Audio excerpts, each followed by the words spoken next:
Let's go Falcons! Hey yo, batter up, let the ball begin. Solano Falcons, about to show you how you win. Solano Baseball, all have tight skills. All-stars everywhere with highlight reels. Everybody watch out, cause when it's game time, we going for the W, gonna make our name shine. Falcons dominate when the game's on the line, so go get your bell, Solano.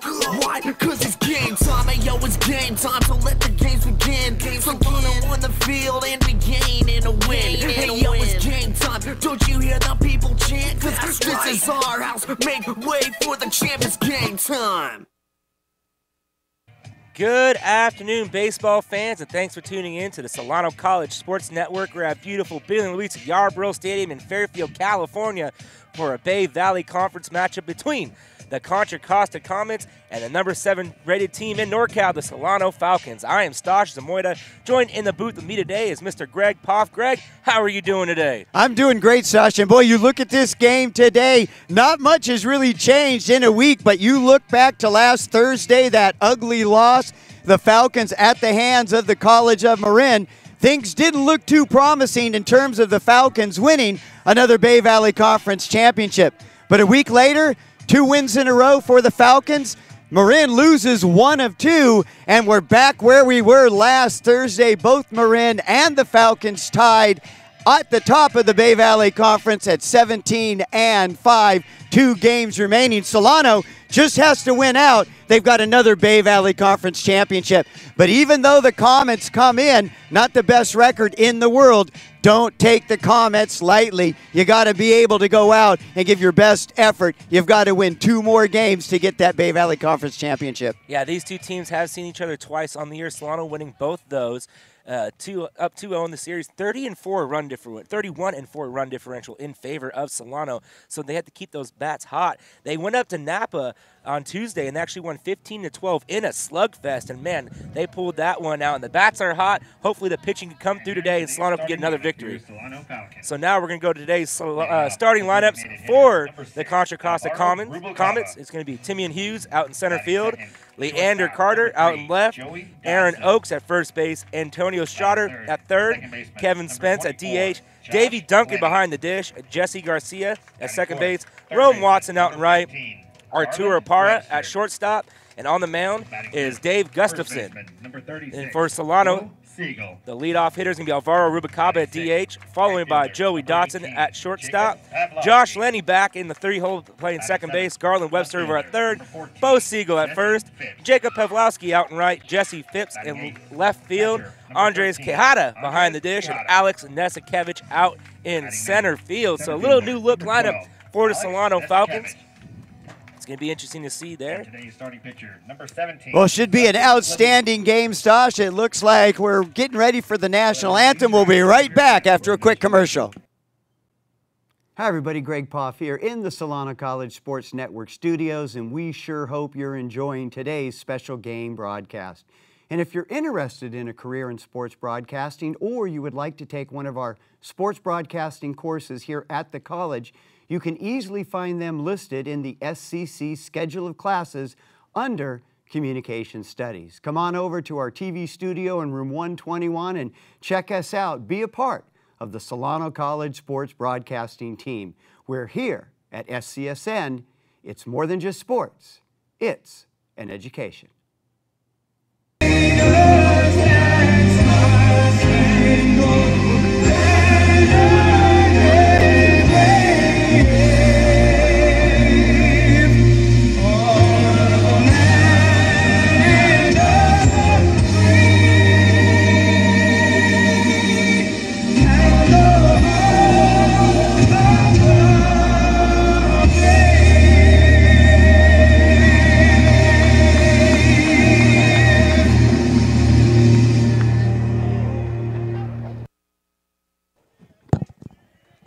National anthem is over. Both teams now ready to begin this ball game. And on the mound, as I said, for the Solano Falcons is Dustin Labite. Comes in 4-1 on the year with a 2.58 ERA and 52 and a thirds innings pitched. So he has had himself a very nice year.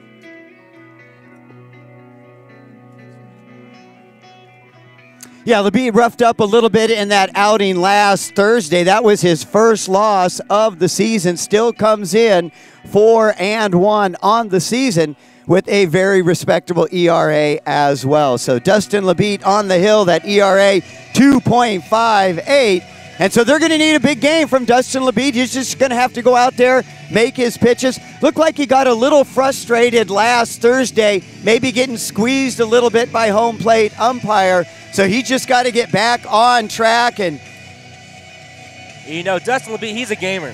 He did, like we said, didn't have the best outing last week against Marin, so you know he's going to come back today. He wants his victory. 2 games left in the season. This is his last regular season start. So he wants to go out with a W and help propel his team to possibly take the Bay Valley Conference. And he's got Josh Lenny back at second base, of course, in that game against Marin last week. Joey Dodson starting at short in place of Alvaro Rubalcaba. And Lenny, who was out with a really high fever, got up to 104 last week, but he's feeling fine. He's back at second. Of course, Connor Dick playing second base. Josh Lenny now back on track. And Rubalcaba, he'll still be playing, but he'll be the designated hitter today. Probably a game or two away from getting back at shortstop, and I'm sure Stover's just saving him for the playoffs. Falcons, of course, have already clinched a playoff berth, so they are in the NorCal playoffs for 2015 after being out of the playoffs last year. Yeah, interesting to see Andres Quijada gets to start behind the dish today. And coming in, Contra Costa has 76 stolen bases on the year. They're third in the conference with 60, but they've been caught 17 times. That's good for 5th in the conference, so keep an eye on the base runners today for Contra Costa. Timian Hughes up at the plate. First pitch is outside. First pitch, 238. And Contra Costa, pretty potent lineup at the top. This one's fouled back 1-1. Yeah, Contra Costa's going to need a big game from the top of their lineup. I mean, Timian Hughes coming in, 357, and you said great speed, 21 stolen bases on the season. Leander Carter on deck hitting 278. And then Aaron Oakes, the number 3 hitter, hitting 344. That's what you like to see from your production at the top of the lineup. So now here comes the 1-1 from Labite. That pitch is high, ball 2-1. Timian Hughes does lead his team in runs, doubles, and triples with a .490 slugging percentage. That's good for the team lead as well. So very much a table setter for this Contra Costa Comets team. Good pitch. This one's fouled out of play over the visitor dugout. Count goes to 2-2. Not nearly as windy today as it was last Thursday. Wind was blowing pretty good. Yeah, the wind's starting to blow out just a little bit out towards center field. So in favor of the hitters today. Good curveball, but it's low, 3-2. Yeah, nice movement on that pitch, just a little bit low. Misses the strike zone, but good pitch there. Count now full. And this isn't a guy you want to put on base. This one's fouled up, and this one's going to go out of play. So a good leadoff at bat here from Timian Hughes. Seen a lot of pitches. That's the 6th pitch he's seen in this at-bat. From your leadoff hitter the first time up, that's what you want to see. Because regardless of what happens in this at-bat, he can go back into the dugout, tell his teammates, you know, this is what I'm seeing, where his release point is. Payoff pitch. Strike 3 called at the knees. Got him looking for out number 1. So gets a pretty good call there by the home plate umpire, Mark Miklas. So Labite retires the first batter, and that was a struggle that Labite had in last Thursday's game. He was putting the leadoff hitter on board in just about every inning, and most times that leadoff runner was coming around to score. Yeah, it was pretty much a slugfest in that game where Marin got the upper hand. First pitch. Called a strike, 0-1. Got the upper part of the strike zone. Leander Carter up at the plate now. As you said, he's batting .278 on the year with a .307 on base percentage. Good curveball swing and a miss. Strike 2. Way out ahead of that one. And when Labite's on, he really keeps the batters off balance, can really change his speeds, work both sides of the plate. So way ahead 0-2. Way outside ball 1. Good waist pitch. Try to get him to chase there. And yeah, Labite just seemed like he didn't have really good control of his curveball in his last outing, and that's a really big pitch for him. It sets up a lot of his other pitches. Now the 1-2. Curveball goes right under the glove of Labite. Outstretched the glove of Lenny, goes under it, and that is a base hit for Leander Carter. A little check swing single there. Yeah, just a little dribbler. That ball had eyes, able to get by the pitcher, and Lenny showing pretty good quickness coming over towards the second base bag. Able to slide but couldn't knock it down. Even if he does, I don't think he gets Leander Carter too fast. A lot of speed out there. Leander Carter is second on the team with 15 stolen bases, so keep an eye down there. With Aaron Oakes up at the plate, batting .344 on the year.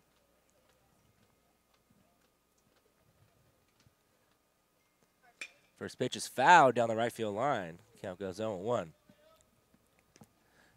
Labite doing a really good job getting ahead of the hitters on the first pitch. It's a good sign from that young man today.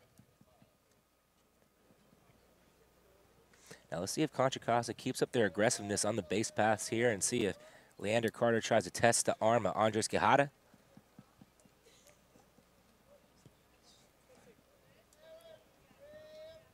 Runner on the move. Bounces back to the backstop, gets away from him. So Leander Carter is on second base. A little bit of a bluff over there, got me fooled. And that ball took a big bounce, hitting the dirt, then bounced over Quijada's head. Yeah, it looked like Labite really buried it into the front part of the plate. And when that happens with that much spin, it's really hard to block. So Carter now in scoring position, standing at second. There you get a good look at Labite there on the mound. Checks the runner. This one's fouled off, 1-2. Definitely another strikeout situation right here with one out, runner in scoring position. Looks like our center field camera is down, so we apologize for that. We'll get that up and running quickly. Really like that camera. You can really see the pitches coming in. So now the count 1-2 to Oakes, first baseman for the Comets.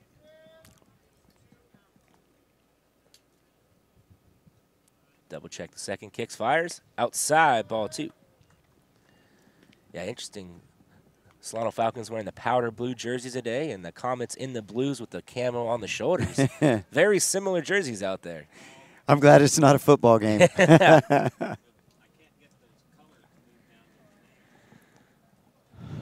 now the 2-2.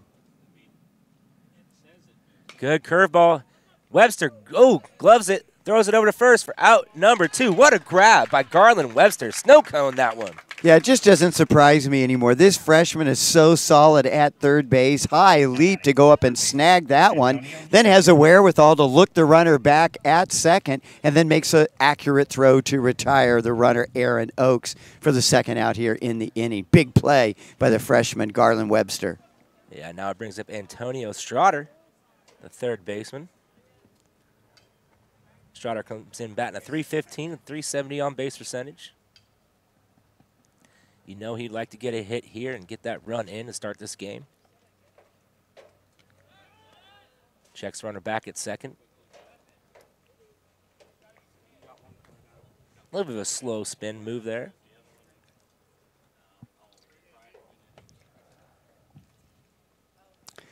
So Antonio Strader at the plate. Hitting .315, decent power.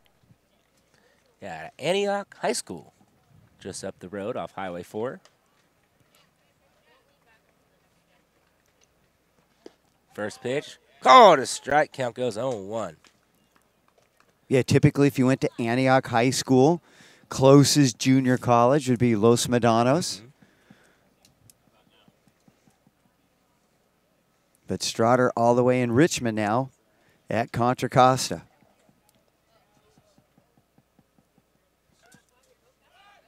Steps off, and Leander Carter has a big lead over there at second base, so Dotson doing a good job by trying to make him come back a couple steps. Yeah, it's such a huge lead. I mean, Dodson's got to get over there to the bag just to get him a little bit closer.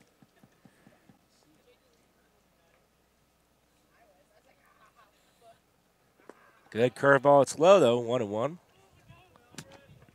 Nice patience by Strader at the plate.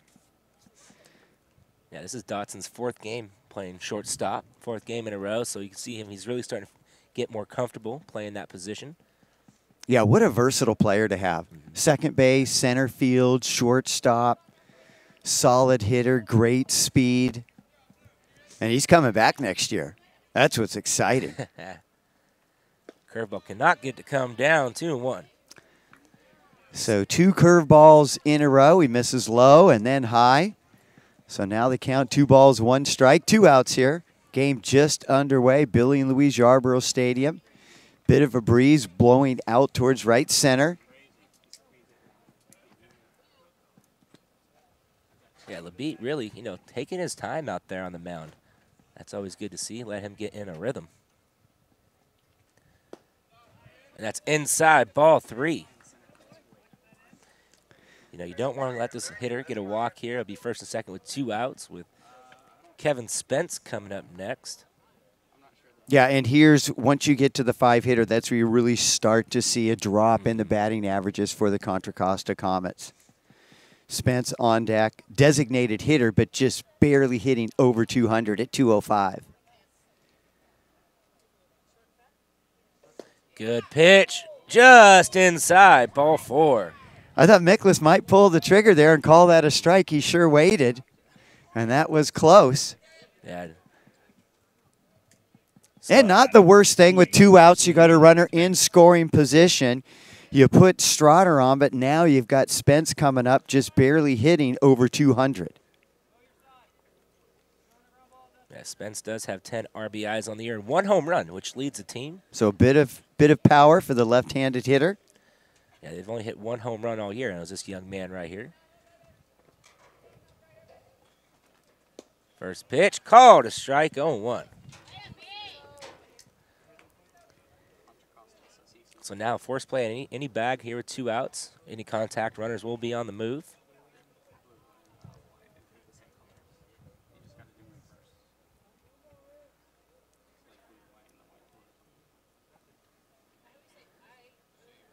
Checks Labitte really taking his time, isn't he? Pitch outside, 1-1. Yeah, this is the slowest I think I've ever seen him work out on the mound. Usually he's a little bit quicker, but he's really taking his time, making sure freezing the runners on the bag, which is huge with the speed out of Leander Carter out at second base.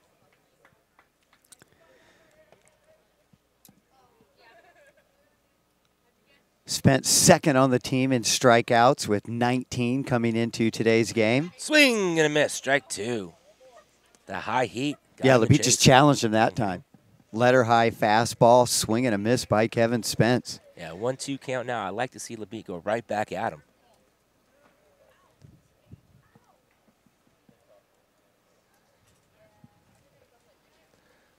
So 2 outs, 1-2. Swing and a miss, strike 3. And that was a big strikeout. So the Comets strand 2, and we're heading to the bottom of the first. My name is Dustin Labitte, and I'm a sophomore pitcher. Thanks for watching the Solano College Sports Network.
Bottom of the first now. Alvaro Rubalcaba, Joey Dotson, and Josh Lenny, the 1-2-3 hitters due up in this inning.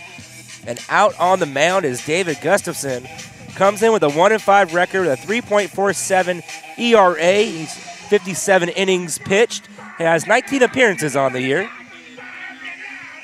So it's going to be crucial for Solano to come out here and just put a number on the board here to start this game. Yeah, let's see if Rubalcaba can get things going. Of course, hitting right around 400 coming in, hitting 390. And he leads the Falcons in a ton of offensive categories. Most runs scored, 36. Most hits, 57. Total bases, 69. And, of course, stolen bases at 23. He's already set the single-season career record for the Solano Falcons with 23. But Joey Dodson right behind him at 22. They're going to battle to see who's going to end up with the single-season stolen base record. Yeah, Rubalcaba leads the whole Bay Valley Conference in batting average at the 390 mark, and he is 4th in the state of California, tied for 4th with those 23 stolen bases. Pulls it back. That's inside ball 1 from Gustafson. And he's also 2nd in the conference in stolen bases, and Joey Dotson right on his heels with that 22 mark. Just remember, Gerardo, there's a scoreboard on the top of the frame. So now the 1-0 from Gustafson. Called a strike right at the letters. 1-1. So Gustafson on the hill for Contra Costa and played his high school baseball right here in Fairfield at Fairfield High School. Checks that, goes back to the backstop. Gustafson, a pretty good athlete as well, also played football for the Fairfield Falcons. Interesting, the umpire pointed at Rubalcaba. So I'm trying to see if he called that a strike. They're going to appeal down to first base, and he did not go. So now 2-1 to Rubalcaba.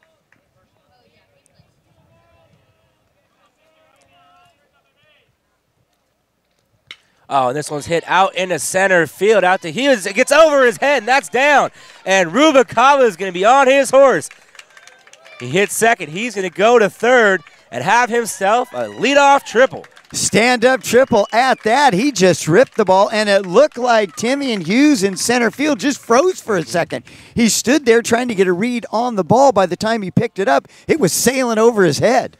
Yeah, Timmy and Hughes, at first he kind of took one step in, watched it, then tried to go back. As an outfielder, your first step always has to go backwards, especially the wind is blowing out towards center field, which caused that ball to carry. But, man, Rubalcaba roped that one. Yeah, absolutely right, too. You look at that wind just blowing out towards center field, just took it and carried it.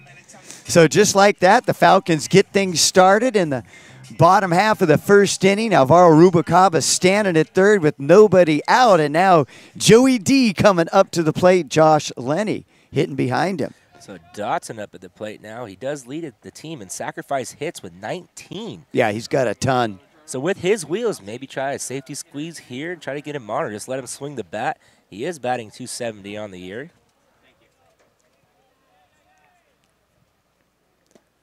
First pitch of Dotson's called a strike. 0-1, and the infield is playing in, which is very interesting this early in the ball game. You would think the corners would come in, and, you know, middle infielders playing normal depth.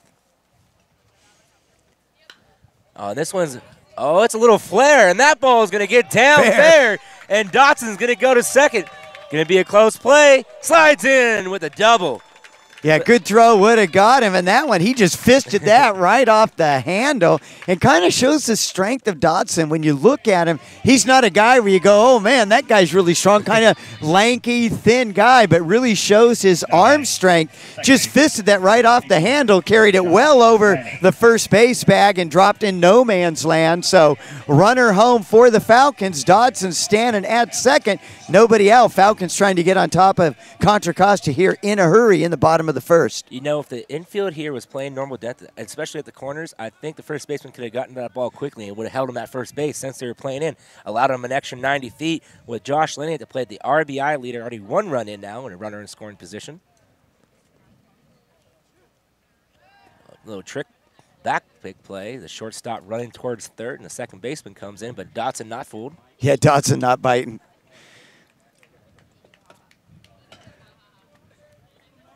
Good try, though, by Contra Costa, trying to make something happen. Respecting the speed of Dotson. Lenny swings at this first pitch, fouls it back, 0-1. So nice to see Josh Lenny back in the lineup. This freshman has had such an impact. He's just been a steady bat in the lineup all season. Yeah, and you can really prove with that. 358 average and 26 RBIs. And they really missed his bat in that game against Marin last Thursday. Like you said, he had the fever of 105. Pulls it back, and he did not go 1-1. So smartly lays off that pitch. Yeah, with no outs here, looks like Lenny's going to try to drop it down, put Dotson over at third. We know Solano loves to play the small ball. They do. And it's really worked well for them this year. A lot of speed on this Falcon team, and they utilize it well. Pulls it back, and this one goes back to the backstop, and Dotson's going to take a big turn around third. So now it's 2-1 to Lenny. And here comes the coach. Looks like it's Marvin Webb, head coach, coming out, taking the... Yeah, that actually is one of the assistant coaches, Marvin Webb. He's over there in the dugout. He's got that kind of turquoise metallic helmet on. Marvin Webb, too, long-time minor league baseball player. Played AAA for a little bit, single A for about 9 years. Played in the Dodger organization back in the early, mid-1980s. And he's really played with a lot of big-time ball players. Played with Pedro Guerrero, went on to start for the Dodgers. Also played with Bob Welsh, who played for the Dodgers, then went on and played with your Oakland A's. Yeah. Helped them get a championship in the late 1980s. Marvin Webb, he's a guy that's been around the game a long time, and especially in the professional ranks. So now we're ready to go. 2-1. Dotson on third. Lenny up at the plate. Lenny just fouls this one back 2-1. The high fastball again, just missing it. So Gustafson could really use a strikeout in this situation with the no outs runner on third. Wind still blowing steadily out there to center field.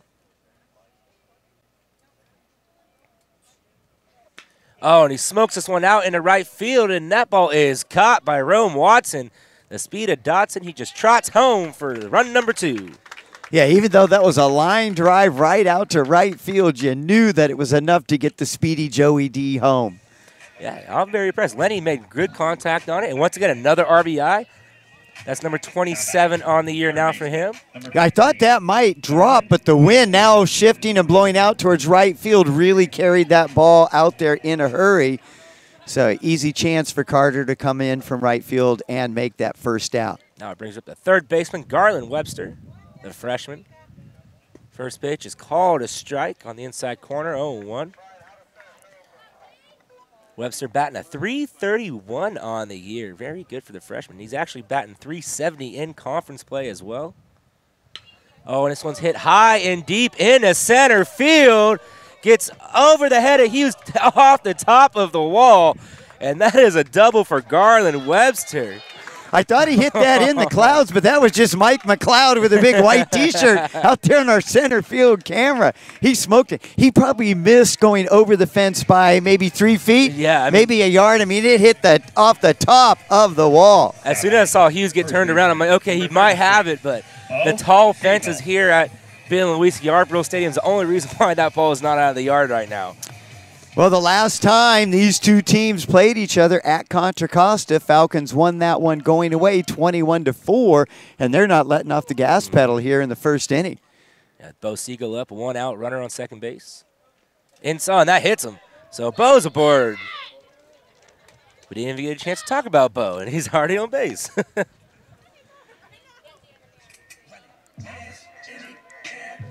Now Jacob Pawlowski coming up to the plate, batting at .269 on the year. Jacob Pawlowski. That was the 11th time that Bo Siegel's been hit by a pitch. Pawlowski, the last game we brought to you here on the Sloan College Sports Network last Friday against Los Medanos, hit a big 2-run home run in the bottom of the 8th to really break open that game.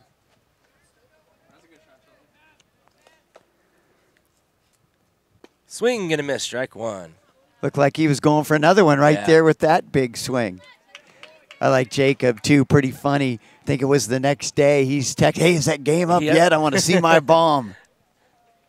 Yeah, even before that game, I was talking to him because I'm going to go yard today. I'm like, sure. And what? You got a pinch hit? Yes, he did. Swing and a miss, strike 2. Just staring straight at it. So Pawlowski, of course, he has some power as we were just talking about, but he does have 19 Ks coming into this game as well. just behind Darian Evans, leads the team with 21 strikeouts. Good take, and Webster's off to the races. Same with Bo. Bo's in there safely, so good Even job, Grandpa's moving. Hey. What a great job by Webster, though. He recognized the ball in the dirt, and he just took off. And Bo kind of stood there for a second and goes, oh, I should go, too. And Bo smartly gets over to second base. There you saw a nice shot, too, of Webster at third. He was kind of cracking up about Grandpa moving. Good block there by Duncan. Keeps that ball in front of him. Or another runner scores for the Falcons, already up 2-0. Yeah, now the count is 2-2, so good job by Pavlovsky laying off 2 pitches in the dirt. Really sets up an RBI situation here.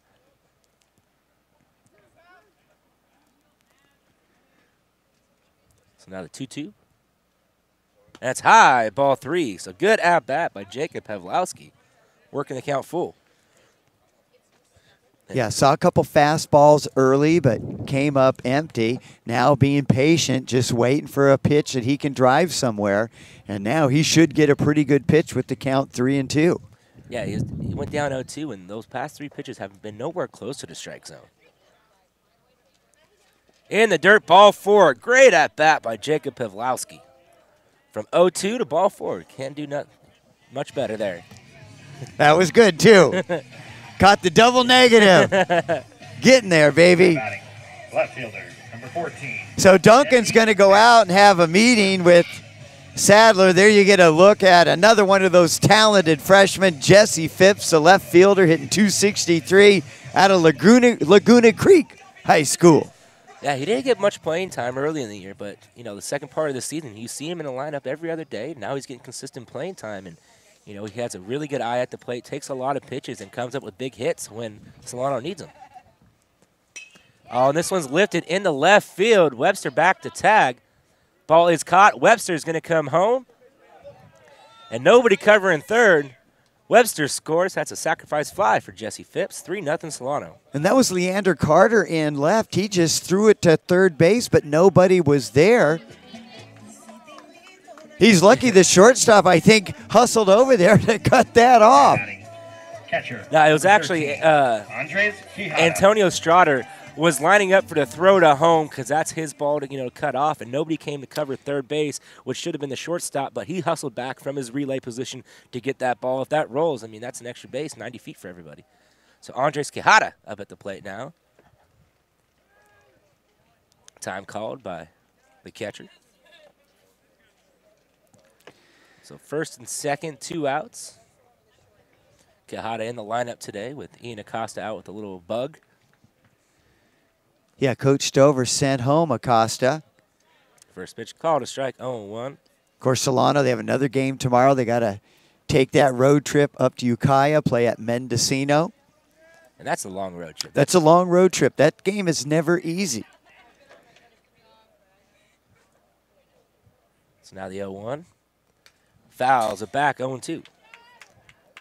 Now a couple times today that Gustafsson has got him down 0-2, but hasn't been able to really punch it out yet. Yeah, it's got to be able to finish.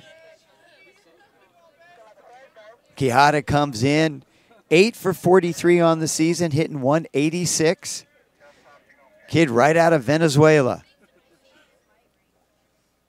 Oh, and he fists this one foul, and that's going to hit the fence, stay in play. The count stays at 0-2, so good job battling. Solano already up 3-0. Looking to add on right here. A nice opportunity for Quijada. He's just has 8 hits on the season, as I just said before, but he does have 5 runs batted in. So he has had some productive hits. He's looking for one right here with runners on first and second. 2 outs, though. Not a whole lot of speed out there on the base paths with Bo Siegel and Jacob Pavlowski out there. And that's high, ball 1.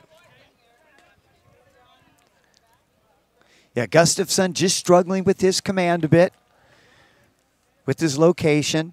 Yeah, all when it comes down to 0-2, when he's ahead of the hitter, he kind of loses it, trying to be a little too fine, trying to get him to chase, but you have to bring it down a little closer. So now the 1-2. That's high, ball 2. Just not finishing his pitches.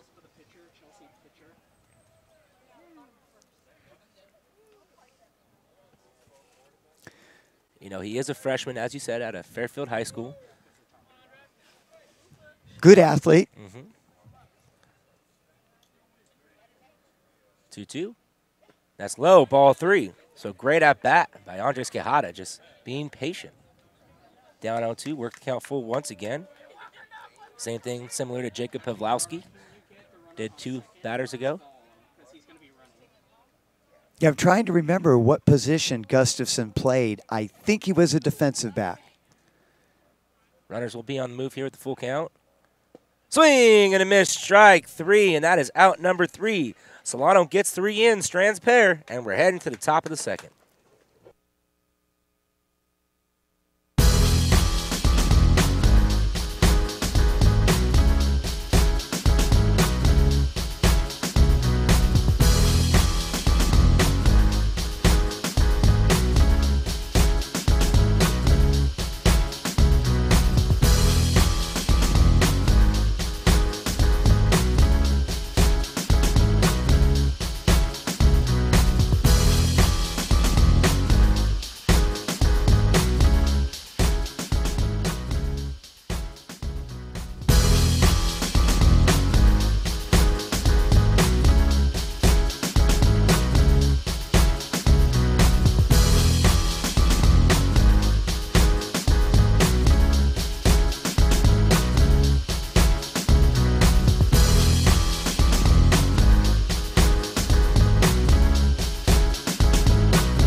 So top of the second inning, and Solano put 3 on the board in the bottom. So they're out to a hot start here. Due up this inning for the Contra Costa Comets going to be Davey Duncan, followed by Jesse Garcia and Rome Watson getting their first cracks of the day.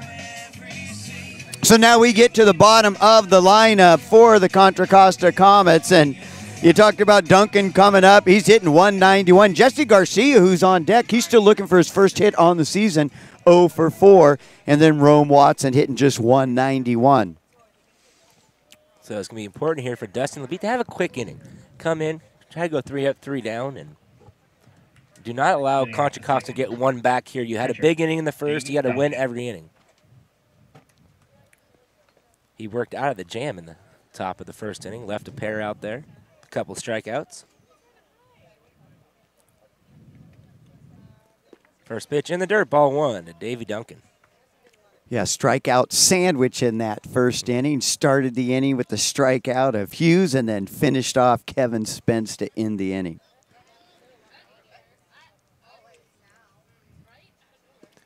That pitch is just a hair low, 2-0. Pretty good pitch there. Just misses low, as you said, Stosh. And looks like we have our center field camera There we go. back up and running, which I enjoy. You can really see the movement on the pitches. Oh, and this one smoked just over the head of Dotson, and that is a base hit for Davey Duncan. So just a solid hit there by Davey Duncan. That'll get him close to the Mendoza line at 200. Hey, how about the hops over there by Joey Dotson? Yeah, he got it pretty high, didn't he? Jesse Garcia. So now Jesse Garcia stepping up to the plate, second baseman today. And as you said, he's looking for his first hit on the year. He'd love to get it right here. Get something going for his team, the Comets. You know, I think it might have something to do with that elephant ear he has in his back pocket going. Works for some, doesn't work for a lot of baseball players. A little bad luck charm, as you can ask a lot of the major league players. Looks to me more like a tail. Runner on the move, hit and run, fouled, back out of play, 0-1. Boy, you saw Quijada. He took one look up and just was blinded by the sun. No chance I'm getting that one. Sailed out of play. Yeah, Davey Duncan does have 4 stolen bases on the year, but he's been caught 3 times. Like we said, this Contra Costa team very aggressive on the bases. You see Bo Siegel holding him on at first base. Davey Duncan, whose first name is actually Lawrence, goes by Davey. That's what was written down on the lineup card we got from the Contra Costa dugout, so that's what we're going to go with here in the booth. Jesse Garcia up. He goes by Jess. So now 0-1. This one's fouled straight back, 0-2. Yeah, good cut there. Rips it, but fouls it back. Pretty good cut by Mr. Garcia. Yeah, these Contra Costa hitters are really aggressive on the high fastball. And it's, it's above the strike letters, but when you get a high fastball coming, your eyes go a mile wide. Umpire hasn't been really calling the high strike today, so if that's me, I'm laying off those tough pitches. 0-2. Outside, little snap throw. Ooh, good throw by Quijada, though. Yeah, there you get a look at that kid's arm, and boy, he can really chuck the baseball. And that was almost from his knees, too, right from the squat. He didn't even stand up, just grip it and rip it. And Ian Acosta has been the starter at catcher really for his 2 years here at Solano. He'll be gone next year. Quijada, the heir apparent, at the catcher position. 1-2. And the dirt runner going. Good strong throw. It's high. And he is safe at second base, but Dotson does a great job by catching that ball. So Boy, Dotson once again showing his hops. Had to go high to bring that one down. That ball just sailed on Quijada. So now it's 2-2 to Jesse Garcia. Davey Duncan has his 5th stolen base on the year. And now Mr. Duncan in scoring position. You can see number 34 there in the bottom right corner of your screen, right by our SCSN logo. Oh, and this one's roped out in left field. That ball gets down, picked up by Phipps, and the good throw by Phipps. Good job by Webster by getting the relay throw. So first and third, nobody out, and that's Jesse Garcia's first hit of the season. And there you see Coach Marvin Webb. He's at third base. Watson. As we said, long-time minor league baseball player. So Jesse Garcia, first hit. 1 for 5 now. And you can see you can see him smiling down there on first base. Oh yeah, he's happy. So now it's first and third, nobody out with Rome Watson up at the plate. Watson comes in batting at 191 on the year. And Garcia too, he's just a freshman, so that's his first college hit. Way to go, Jesse.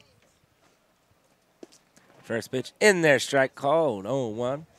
LeBeat right now is looking for a ground ball, try to get a double play. You can give up a run for a double play right here. Or a strikeout, either or. A or B will work. Yep.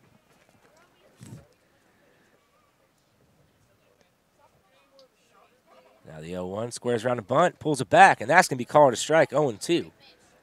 Yeah, that caught the outside corner. Nice pitch by Dustin LeBeat.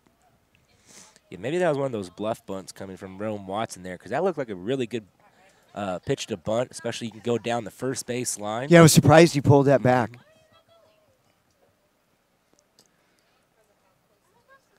So 0-2 the count. Pitch. Strike 3 call. Got him looking for out number 1. And that was pretty close to the location of the previous pitch. Just enough there to get the call. So third strikeout for Dustin LeBeat here in the second inning. Or as we are in the second inning. He had 2, of course, in the first. So Arturo Parra, the shortstop, coming up to the plate. So he got the strikeout. Now he's going to be looking for that ground ball before he can roll up to a double play and get out of the inning unscathed.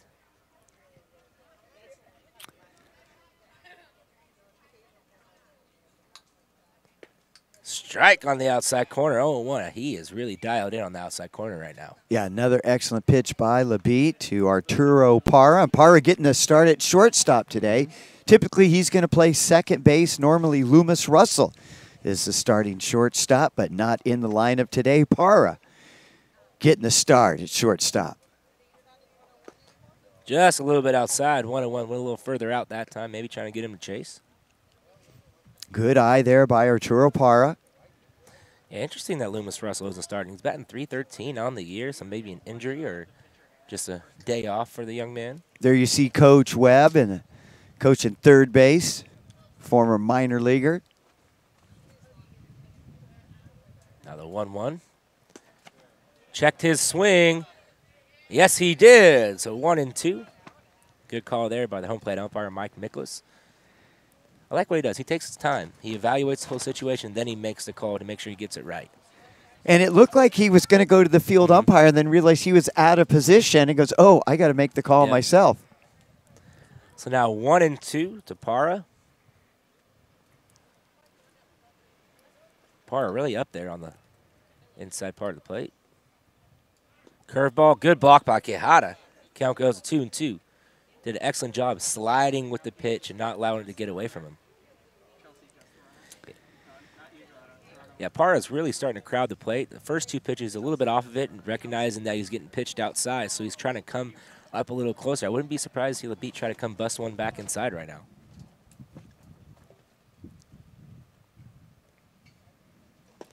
Goes outside. Full count now. So nice little battle here between Parra and Dustin Labite. Falcons have 3 runs on the board already. Contra Costa still looking for their first run, but big opportunity for them right here, top of the second. Parra calls time.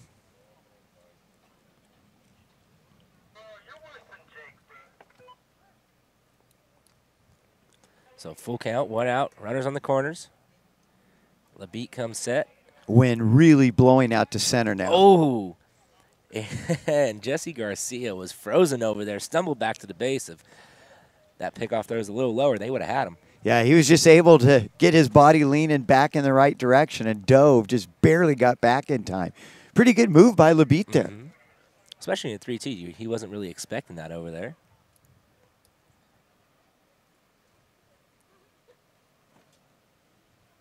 Checks the runner again. A little lower throw. Good job by Bo by catching that. Bo Siegel's been solid at first base all year defensively. Has a very nice year for himself. Batting a 3-4 hole most of the year.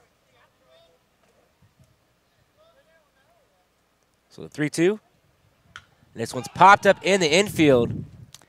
Looking for help. Lenny is under it and makes the grab for out number 2. So 2 big outs right there, and now it brings up Timian Hughes, who struck out looking in his first at-bat. Yeah, runners on the corner, and then you get that strikeout pop-up, exactly what you need.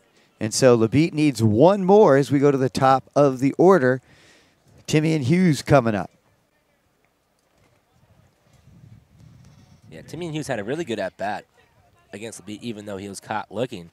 He saw 8 pitches in that first at-bat, so I'm pretty sure he has a game plan coming up here. Time called by Hughes. You know he wants to get a hit here after allowing that leadoff triple to Alvaro Rubalcaba back in the bottom of the first. Yeah, that's a play he probably could have made if he just would have got a better read on the ball. Thrown over to first once again. Garcia not off far enough, just a couple steps.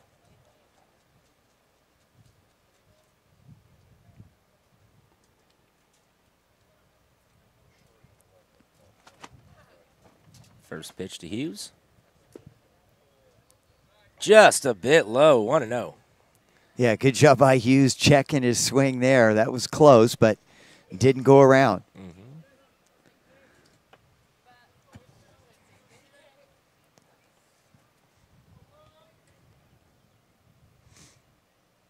So 2 outs, first and third.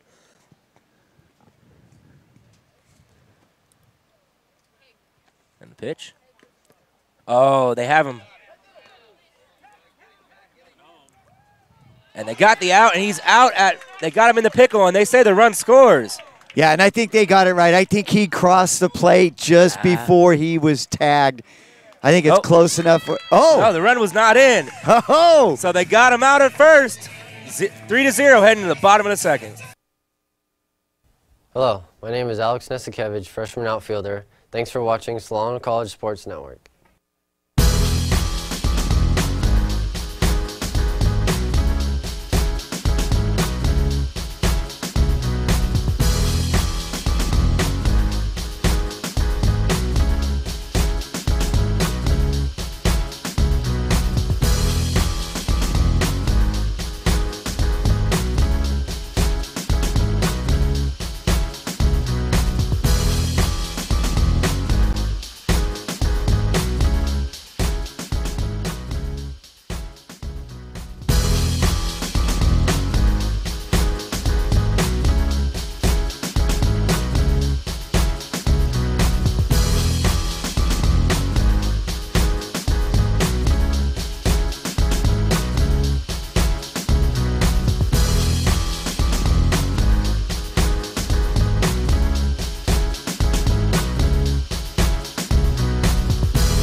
So bottom of the second inning, Solano still leads 3-0, and we're 9-1-2 hitters coming up. Leading off is going to be Alex Nesikevich. And we had a nice little debate going in between innings. That was such a close play. I thought the run actually scored right before the tag, but who cares what I think? All that matters is what the umpire calls, and he called the runner out. So Solano not really dodges a bullet, but no runs come across, still have that 3-0 lead as we head to the bottom of the second. But it was a good job by Garcia. He recognized he was picked off, so he just went to second. He went to second very slowly, trying to buy time for the runner on third to get home. But he didn't do a good enough job. Obviously, the guy didn't get home, but good heads-up base running. Nesikevich coming up now. It's going to be crucial here for Gustafson to have a shutdown inning as well. Swings at the first pitch, and this is popped up in the infield. Major league pop-up. This will be fun. And Strotter makes the grab for out number one. Good job by Strotter to stay with that, especially the wind, the way the wind is just blowing around, especially in the infield. It can really swirl. Now brings up Alvaro Rubalcaba, already 1 for 1 today with a triple and a scored run. Rubalcaba.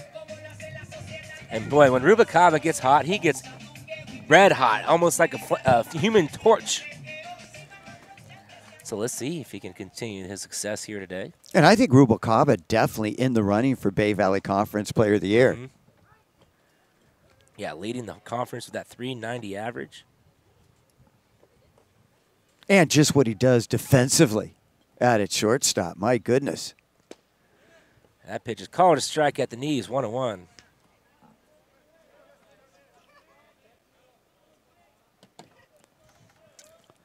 Well, Gustafson, he's listening to you. He's trying to get that quick 1-2-3 inning.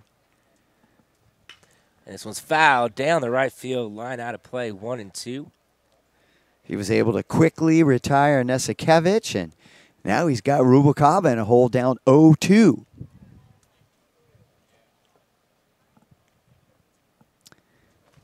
Wind now really blowing out towards right field. This one's chopped to Parra. Tough play. Parra makes it, throws it over to first, and just gets Rubalcaba.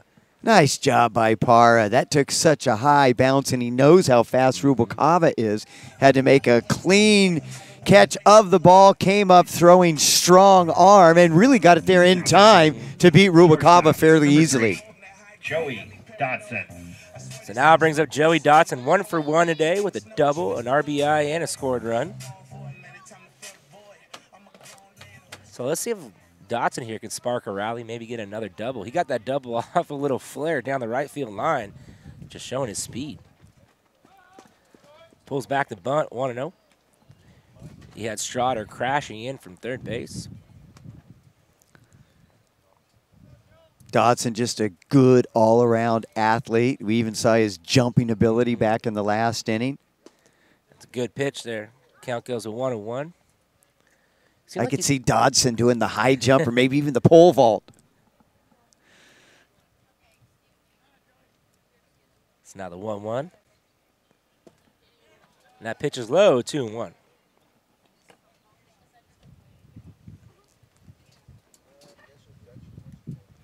Boy, you just look at the top of the lineup with Dodson, the number 2 hitter, followed by Lenny and then Webster, all freshmen, all coming back next year. That ball's under at 3-1. Yeah, and the rest of the Bay Valley Conference really has to take notice of that, how well that the Solano freshmen have been doing this year, and they're coming back for a second year next year, and they're already tied for the lead of the BVC Conference. They can potentially win it again next year with these freshmen.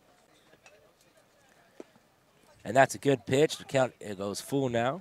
Yeah, good pitch by Gustafson. Yeah, and then you even look at today's lineup. Phipps in left field, just a freshman. Nesikevich in center, just a freshman. Quijada getting the start behind the plate, just a freshman. So the payoff pitch. This one's chopped once again to Parra. Parra throws it over to first. And he's safe at first. Yeah, Oaks pulled his foot. He had to go down low and lean out towards right field and just pulled his foot off. And Nesikevich, he just puts pressure on you. He's another guy we don't talk about as much as Dodson, but Nesikevich, he's really fast as well. We saw it on that play. Yeah, Dotson did an excellent job there beating out that throw. Gets himself a infield single in my book. Yeah, I'm going to say infield single as well. It took a tough bounce, and Nesikevich just runs so well. Dotson. Excuse me. So Josh Lenny. Easy to get those two mixed up. Tall, lanky, fast. First pitch is low, ball one. You'd think you could just look at the number, though. Big difference between 3 and 12. Would not be surprised to see Dotson take off here. He does have 22 stolen bases on the year. Oh, yeah, he wants to catch Rubalcaba. Steps off. Yeah, Davey Duncan's really going to have to keep a close eye over there down at first base. And he's going to need a good throw. Dotson takes off. You knew Pitch he was out. going. Throw down. He is out at second base. So that's the way the inning ends.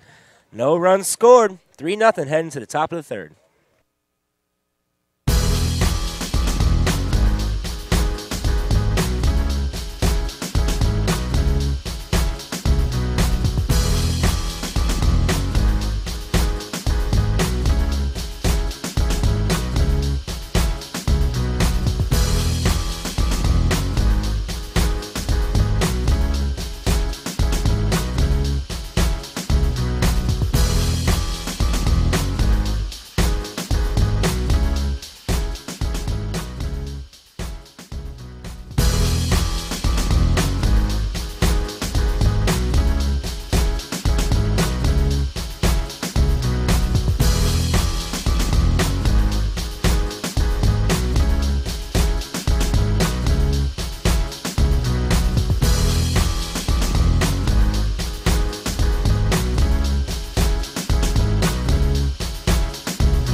Top of the third inning now. Solano still leads 3-0. You're tuned in to the Solano College Sports Network. Stosh and Mueda, Greg Poff here in the booth with the leadoff hitter, Timian Hughes, coming up to the plate. He was at the plate when they had the pickoff in the last inning, so he'll come up once again.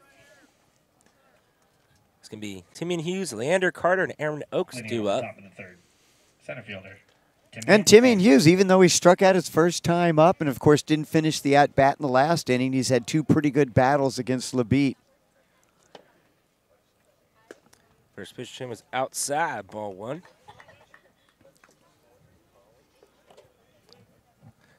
Yeah, let's see if LaBeat can get a quick 1-2-3 inning, something he has not done at all this game.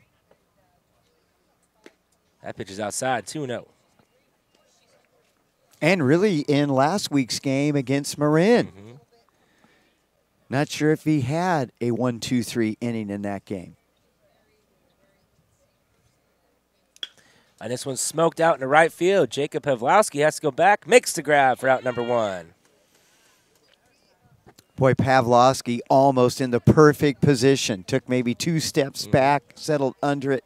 Excellent catch there. Yeah, his first step was in, and then he realized it started to carry. His height really plays to his advantage there. Just kind of stepped back, just reached up and grabbed it. When you're that tall, I think you can do that. Now, Leander Carter coming up to the plate, 1 for 1 today with the single. The single kind of went under LaBeat and up the middle, had a lot of eyes on it. This one's fouled straight back, 0-1.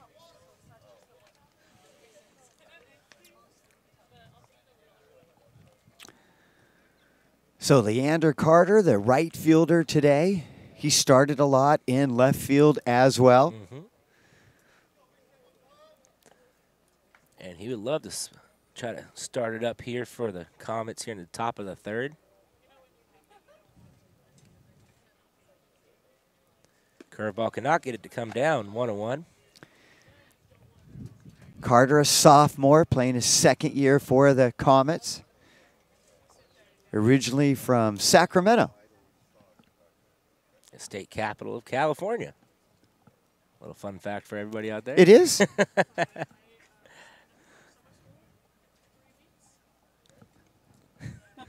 Little geography lesson today. Yeah, there we go. Swing and a miss, strike 2. Count goes to 1-2. Yeah, you learn something new every day, don't you, Pop?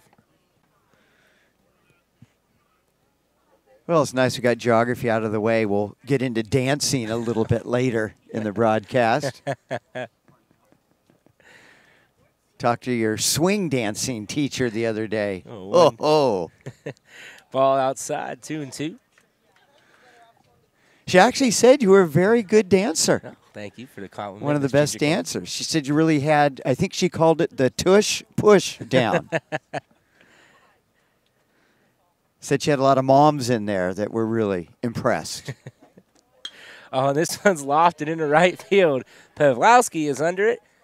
Makes the catch for out number 2. So, boy, he looks so smooth out in right field. Couple steps back. Kind of like you and Twinkle Toes in the dance class. In fact, there's your new nickname, Stosh Twinkle Toes Zamoida. Yeah, I'll take it. In the booth. Hey, maybe this could lead to an appearance on Dancing with the Stars. Wouldn't that be cool? Yeah, that actually would. Get to hang out with Aaron Andrews. I wouldn't be mad at that. Try the push or the tush push there, huh, baby? Do you see where Jeremy Stoll got busted, her boyfriend? Yeah, got busted for coke in Vegas. Oh, man. That might dampen the relationship a little. Aaron Oaks, the first pitch to him is outside. I want to know. Oh, man. It's going to be a long day in the booth, I can tell. It's going to be a fun one, baby. Well, we don't have the CDFL anymore on Saturdays. So now the 1-0 is low, 2-0 to Aaron Oaks. And that's actually good for us. Stosh and I have been doing semi-pro football games on Saturday afternoons, but the league folded. But we should have a busy week next week in here at Solano. Oh, this one's hit high and deep into center field. Nesikevich going back. And he cannot make the grab as it gets down. And Oaks is on his horse. He can be in there with a stand-up 2-out double. Boy, that ball just carried and carried and carried. And the wind was blowing out towards right center. Nesikevich gave chase but could never get back. So big time hit there by Carter. That ball just carried. Yeah. Excuse me, Oaks. Nesikevich, he's fighting the sun. He had his glove up the whole time running back and really never got a full beat on it, but was in the vicinity to get it in quickly. Only held him to a double now with Strader coming up, who's 0 for 0 with a walk.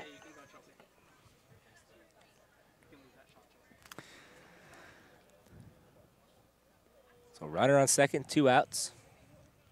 First pitch to Strader. Outside, 1-0.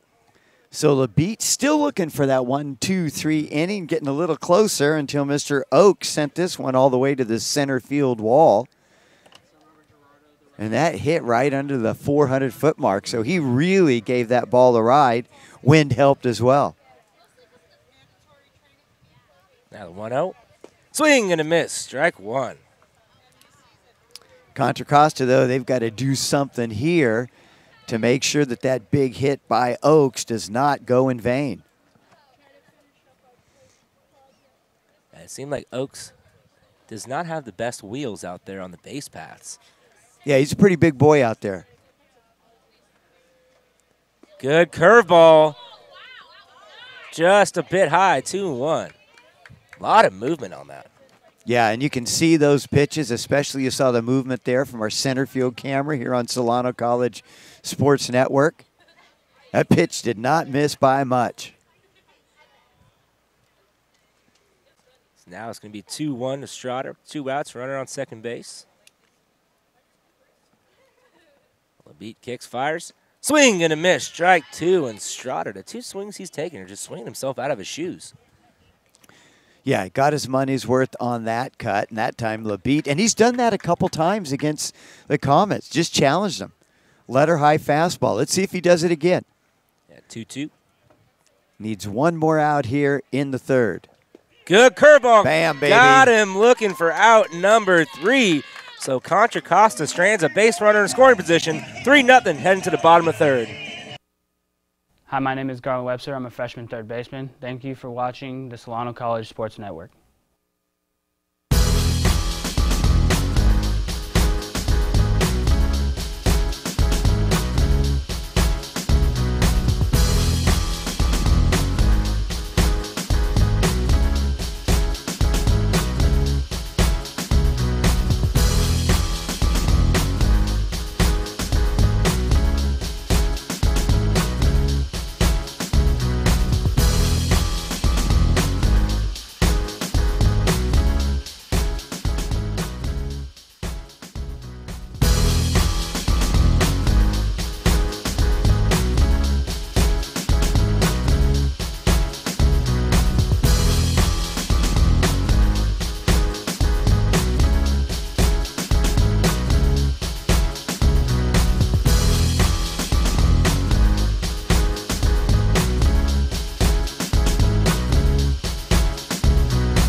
Bottom of the third inning here on the Solano College Sports Network. The 3-4-5 hitters coming up for the Falcons. Going to be Josh Lenny leading off. He had a sacrifice fly back in the first inning. Leading off the bottom of the third.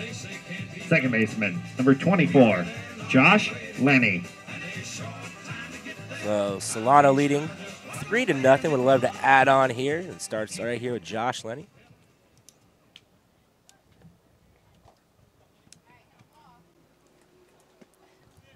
First pitch is outside, ball 1.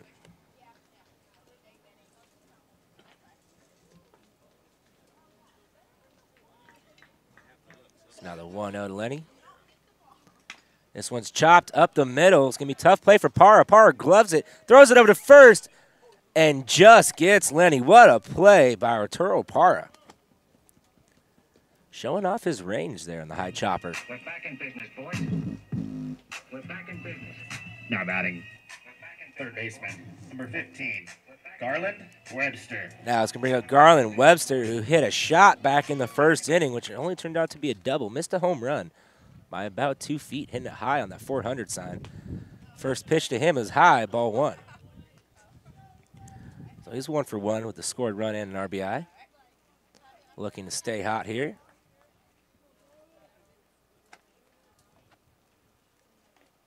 Now the 1-0. Skies this one. It's going to go out of play down the right field line. Count goes to 1-1.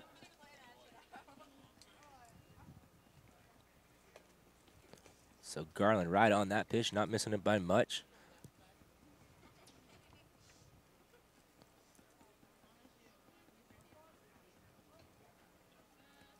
So 1 ball, 1 strike.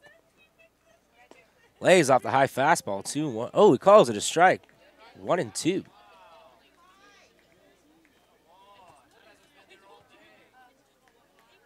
So now Garland Webster's going to have to battle here.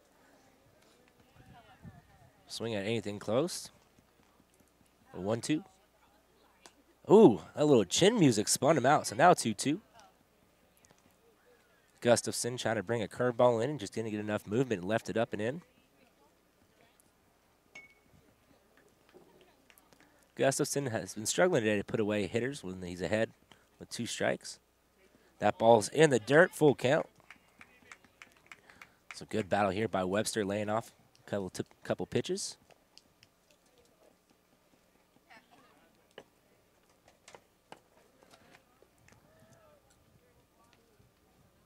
So now the 3-2. And this one's chopped up the middle. Once again to Parra, high hop, and that is a base hit for Webster. Boy, and Parra, he's had some tough chances. He handled the other 2, but that one just could not get his leather on it. Now it brings up Bo Siegel. He saw 1 pitch today and it happened to hit him right in the back. Bo Siegel. So he's 0 for 0 today, looking for his first hit. And with the wind starting to blow out a little towards right field, it might work in Bo's favor. As we know, Bo loves to pull the ball. He has a big hole between first and second with Oaks holding on Webster at first. Oh, hit him again. 2 pitches. He hit again. So I think that's 12 times he's been hit on the year. Grandpa's going to need some ice after this game. He is. So you know, I don't know who has the single season record for getting hit the most times by a pitch, but up to this point, I remember in 2011, you know who got hit more than anyone else? I think it was in the 20s. Victor Romero. Yeah, we know. Always getting plunked. Well, he loves the crowd to plate, so that's why. And Pavlowski, first pitch to him is outside, ball 1. Victor Romero, the great Solano Falcon, went on to play at Oklahoma State. Now coaching. Coaching there, for right? Oklahoma State, yeah. Talked to him the other day. They've been winning a lot of games, and he told me you should come out and check them out at the College World Series if they make it that far. He says they got a really good team this year. Swing and fouled back, just missed that pitch, 1-1. Yeah, we were talking earlier about Andres Quijada in the line, another catcher coming up for Solano following Ian Acosta. And, boy, you look at the catcher position since Coach Stover has been here. There have been some outstanding catchers going all the way back to Ryan Lipkin, Victor Romero, Kyle Bible. Ball outside 2-1. I mean, Names just listed off have all gone Aaron on. Brasher, outstanding catcher. And they have all gone on after Solano continued their playing career. So Stover does a great job bringing catches. And, you know, catching is such a hard position to fill, especially if you can get a power-hitting catcher. And that's why Solano has been so successful over the years. You're absolutely right. Always solid behind the dish. 3-1 count now to Pawlowski as he walked back in the first inning. He was down 0-2, worked it full, and drew the walk. So now way ahead here. See if Gustafson tries to come back with a challenge fastball. And if he does, you know Pawlowski's not going to miss it. Yeah, if he just gets something, he can drive somewhere, get it up in the wind. Who knows how far that ball will go. Back pick. Oh, that was they close. got Hey, him. Yep. Good back pick play by the Comets. Gets Bo Siegel over at first base. Good throw by Gustafson, too. That's out number 2.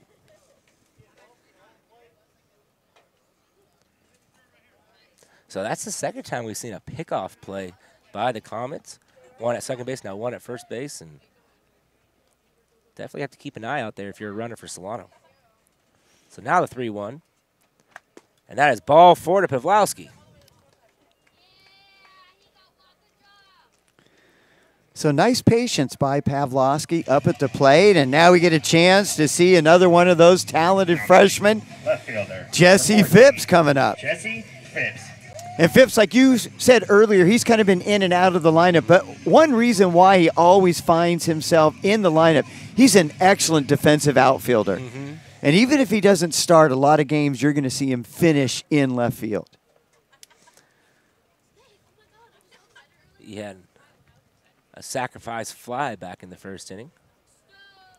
Oh, and he ropes this one out into right field. Oh, and what a catch by Rome Watson. And Phipps gave it a ride.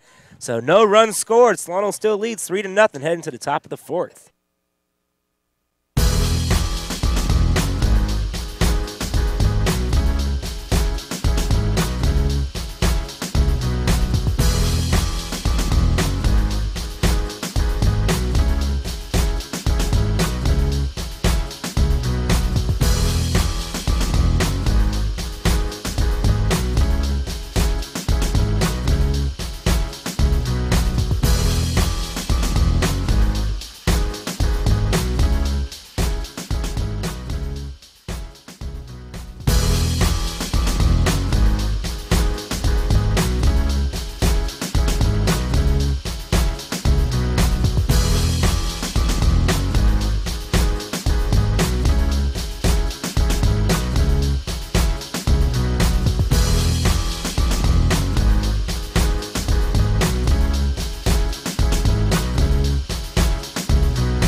So Dustin Labide back on the mound heading into the 4th inning for his 4th inning of work, and he'll be greeted by Kevin Spence, the designated hitter. He'll be followed by catcher Davey Duncan and then Jesse Garcia. So Dustin Labide, pretty effective, has not given up a run yet. He does have 4 strikeouts in 3 innings of work. And there you get a look at Kevin Spence, who'll be coming up in just a little bit.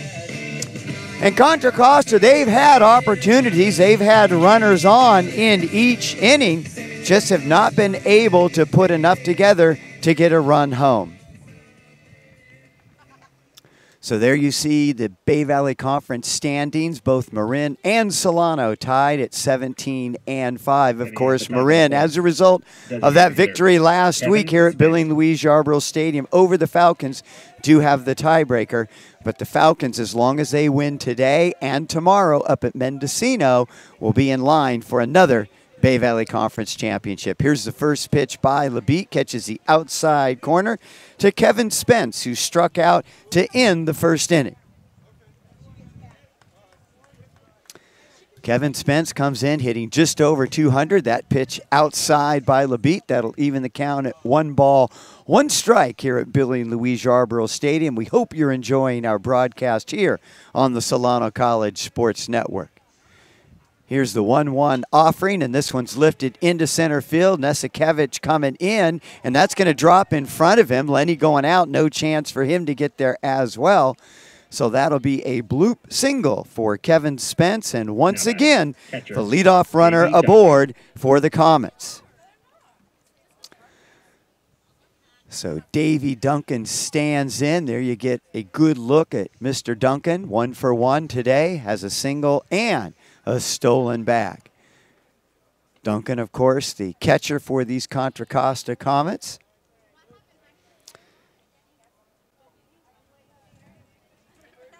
Duncan, who also goes by Lawrence. Pretty big kid, 6'3", 210-pounder. And he settles in to face Labeat. Fouls the first one back, so 1 strike, no balls. There you get a look at Bo Siegel holding the runner on first. Kevin Spence. Duncan right here would definitely like to get another base hit and try to work a rally here. Nobody out runner on first base. Yeah, had that leadoff single to get things started in the second inning. Good pitch in the dirt. 1-1 to Davy Duncan. Good movement on that pitch by Labeat. So Labeat still trying to find that 1-2-3 inning. It's not going to happen in this one unless they can roll a double play right here. Duncan does not have the best wheels over there behind home plate. And Kevin Spence, I mean, really, it was just a weak fly ball to center field. Just no chance for Nesikevich to come up. Checks run over at first, and Labeat, you know, his pickoff moves very impressed me today. Has not got, oh, they got one guy in the pickle over at first, but good throws, good movement. I mean, he's catching a lot of guys off guard, keeping them close. So we know Contra Costa likes to run on the base pass, being very aggressive. And this will be Labeat's last regular season game. Won't pitch tomorrow, obviously. Runner on the move. Quijada throws it down to second. Good throw, and they got him. What a throw by Andres Quijada. Yeah, there you see just a perfect throw and the outstanding arm by the freshman from Venezuela. Yeah, he caught the ball, and it looked like he had a little hitch back there, but strong enough arm to recoup. Good tag by Dotson, too. And a perfect throw. I mean, right there. Yeah, the first runner that stole a base was Davy Duncan. You know, that throw was high. If that was down, they would have had him by a mile. Right there, Quijada, now dialed in. He goes, hey, I gave up one. I'm not giving up no more today. Oh, this one's flip foul. Count goes to 2-2.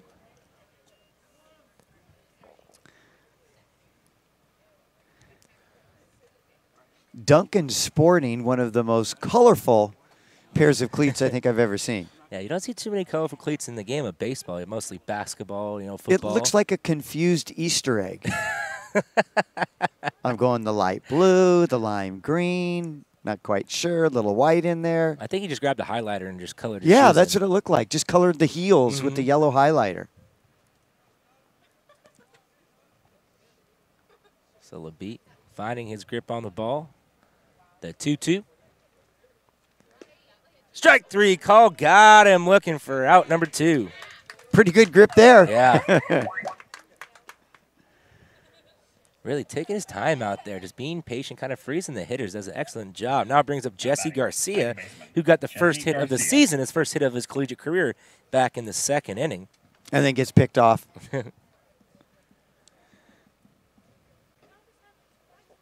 First pitch is high, ball 1. So that pitch right at the shoulders of Jesse Garcia.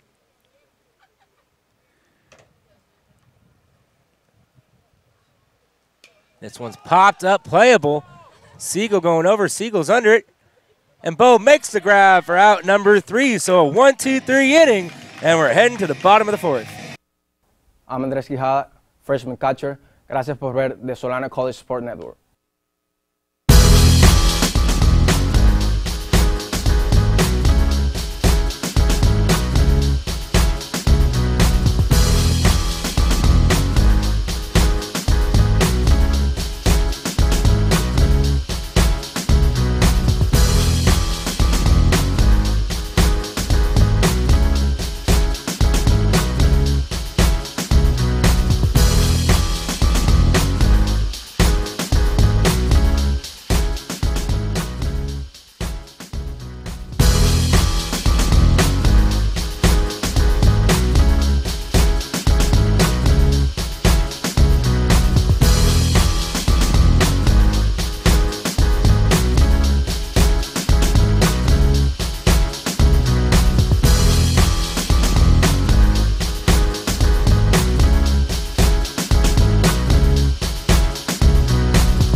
So we like to say thank you for staying tuned in to the Solano College Sports Network. It's the bottom of the 4th inning. Solano still leads 3-0 with 8-9-1 hitters coming up. Andres Quijada due up first, and he struck out in his first at-bat. So he's looking for the first hit of the ball game. He had an excellent stolen base. He's caught a runner stealing out over a second. So let's see if that momentum from the good play in the defensive side can turn over to a good play on the offensive side. And Gustafson has really settled down after that first inning where he gave up all 3 runs. And it's smoked, but right at Parra for out number 1. Parra getting a lot of work today. Yeah, that's the 5th ball hit in his direction. And nice rip there by Quijada. That was the only problem. It was right at number 2. Now batting, center fielder, number 12, Alex Nesikevich. Like I said, you know, if you really can't buy a hit, just keep hitting the ball hard, and they'll find a hole eventually. First pitch to Alex Nesikevich is high, ball 1. And he smoked that, you know, a couple feet each way, and that's a base hit.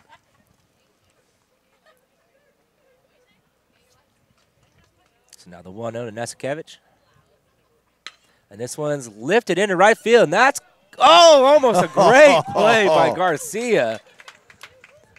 So Nesikevich gets a single, but Jesse Garcia going all out. I thought he had it for a second. Yeah, that was close. And he just came out of nowhere, too. Number 6, Alvaro Rubalcaba. Wow. So he's showing off his range over there. Now brings up Rubalcaba, 1 for 2 today with a triple and a scored run. Grounded out to the shortstop in his last at-bat, and it was a foot race. They just barely got him. Runner on the move, a little hit and run. Ooh. Look at Bobby Campo. He looked like he's been going to your swing dancing classes. He busted a move to get out of the way of that one. Little 2-step shuffle. Hey, Bobby's definitely has some moves down there at first. And back to that previous hit by Nesikevich. That's an error on the second baseman, Garcia. Just kidding. I would say you're being harsh over here. That would just be mean. And now it's 1-1. Yeah, I mean, that guy tried to make an outstanding play. I like the effort, though. And, you know, I was watching Carter in right field. I never saw Garcia, and just out of nowhere you see this light blue camouflage jersey diving through the air, almost making the grab. Nesikevich gets back. Nice little dive and slide.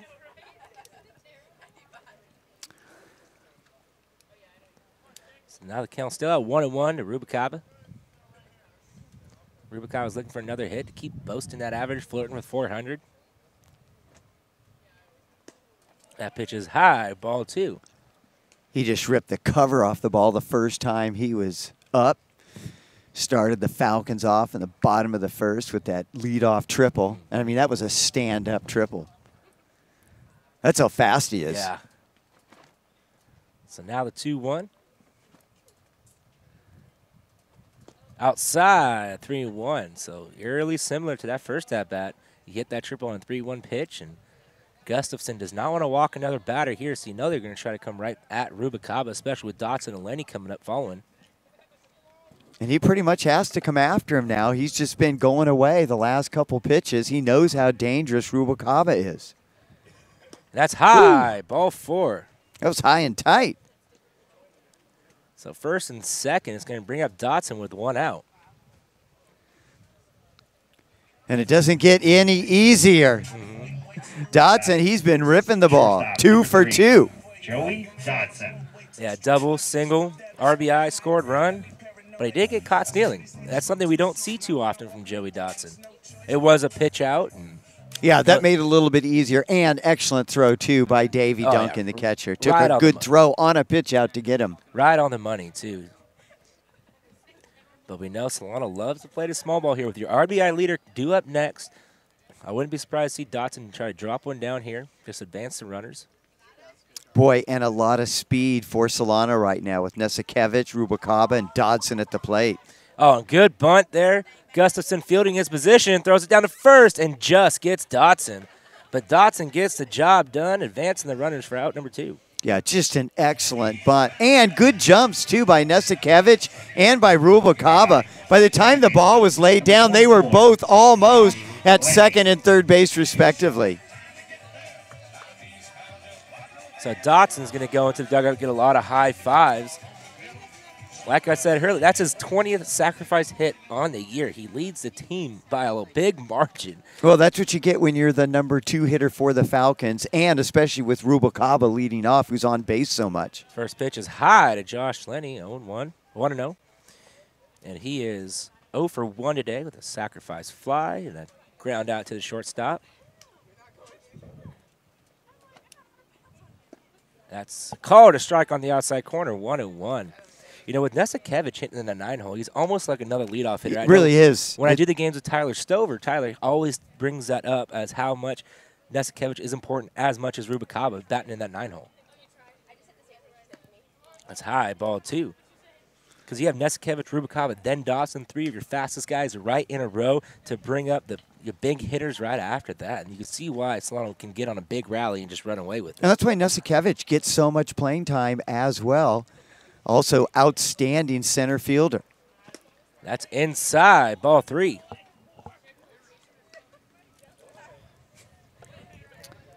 You hear Peyton Tyler, the relief pitcher in the dugout, saying, hey, where that kid? And if he loses Lenny, then he has to deal with Webster. That's ball 4. Well, that's what he's going to get. Lenny now on first, and the hot-hitting freshman Garland Webster, he's 2 for 2 today as well. Now batting, third baseman, number 15, Garland Webster. If you're the Falcons, this is the matchup that you want. 2 for 2 with a single, double, and a run scored. Let's see if you can stay hot here and try to break it open right now for the Falcons. Swings at the first pitch, fouls this one up, and it's going towards the fence, and this one just drops. So that's a new life for Webster. Good run there by Aaron Oakes. Almost gets it up ball, but the wind just swirling and kept pushing it away from him. And that was a pitch to hit, too. That was a fastball right at the belt. Webster just missed it. Just got under it a tad. And luckily, doesn't end up in and out for the Falcons. That would have been a huge out. Obviously, ends the inning with 2 outs already here. Bases loaded. You know, Gustafson now going from the windup. So Nesikevich can get a big jump over at third base. That pitch is outside, 1-1. Good eye by Webster there. Didn't miss by much. Little high, little outside.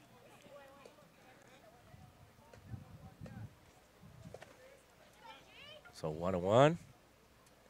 Lays off that pitch. It's going to be called strike at the knees, 1-2. Smarty lays off that. I mean, that's a ground ball written all over. That low strike, very tough to hit.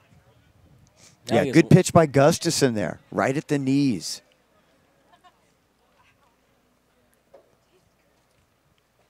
Going way outside, 2-2. And it looked like Duncan, he stood up and moved outside the strike zone, telling Gustafson, hey, get this thing way outside. Make him chase it. So 2 balls, 2 strikes, 2 outs. Falcons looking to add to their 3-0 lead. Here's a pitch.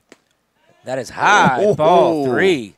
Good take there by Webster. Once again, he works another full count. He had a full count back in the 3rd inning, last inning, where he actually got a single. So, and Gustafson cannot afford to walk him, nowhere to put him. And 3-2 count with 2 outs. Runners are going to be on the move. And he lifts this one out into right center field. Long run. And that ball gets down. 1 run is in. 2 runs are in. 3 runs are in. And Webster's just going to trot to second base with a bases clearing double. Well, he had a little collision with Aaron Oakes, the first baseman, as he was rounding the bag. Their feet kind of got tangled up. That's why it took him so long to get down to second base. Oh, man. But he just ripped that one. What an excellent at-bat right there by Garland Webster. Down 1-2, works the count full, gets an outside fastball, and he goes with it right at that 370 sign, right between the center fielder and right fielder. Couldn't have hit it any perfect. And, man, those are 2 big swings from him today, and he's flirting with that warning track all day long. Yeah, he got under it just a little bit. I thought Timmy and Hughes might have a play with his speed in center field, and he got a pretty good jump. But the wind just kept carrying that ball. No opportunity for Hughes to get there and try to make a spectacular catch. So Webster, as he's done all season, comes through with runners in scoring position And Falcons now double their lead from 3 to 6. And it looks like Gustafson is going to stay on the mound. And Stover's out there talking to the base umpire, Bill Swanson, because like you said, Webster rounded first base, got tangled up, looking for that extra base. Yeah, because it really slowed him down some. He was just jogging to second base because I was like, why isn't he hustling that hard? Then you saw that because I had my eyes on the outfield, so good call there by my partner. So now it brings up Bo Single. He's seen 2 pitches. They both hit him. So let's see if he can get a hit here. At least see 2 pitches without getting plunked. No, and he hits this one out in the center field. Hughes is under it. Makes the grab for out number 3. So Solano gets 3 off the bat of Garland Webster, and we're heading to the top of the 5th.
So top of the 5th, you get a good shot there of some of our crowd here today at being Luisa Yarbrough Stadium.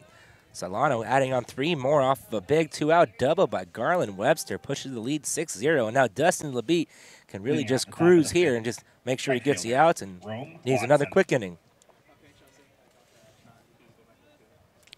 Pretty good crowd here on a Thursday afternoon, late in April. First pitch is low. For ball 1 to Rome Watson. He struck out looking in his first at-bat.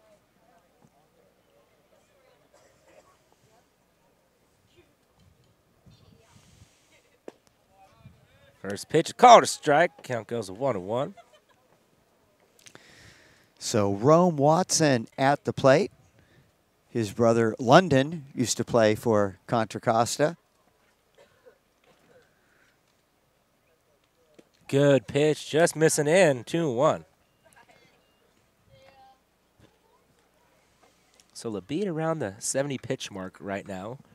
Don't have an exact number, but I'm guesstimating by all the pitches he's thrown. So he's doing well, working into the 5th inning. And this one's high in the air into center field. Nesikevich battling the sun and the wind. Comes in, makes the grab for out number 1. You watch Solano baseball long enough, you really see how well these kids are coached defensively, especially when you watch the outfield. Nesikevich, excellent example of just getting back in the right place, waiting for the ball to come to you. They really do a good job of reading the ball once it leaves the bat and getting in the right position. First pitch to Parra, swing and a miss, strike 1. Yeah, you're absolutely right. They teach you, outfielding 101. You don't follow the ball. You get to the spot where the ball is going to be, and you get settled underneath so you can make an easy catch instead of watching the ball and trying to, on the run, when you're trying to catch the ball on the run, your eye level moves. So always get to that spot, and that pitch misses low, 1-1. You're absolutely right. I've seen them out here, too, at practice, and what they'll do sometimes, they'll have the outfielder actually with the back towards who's ever hitting the ball for practice. They have to listen to the sound of the ball and run to the spot where they think it's going. That pitch is high, 2-1.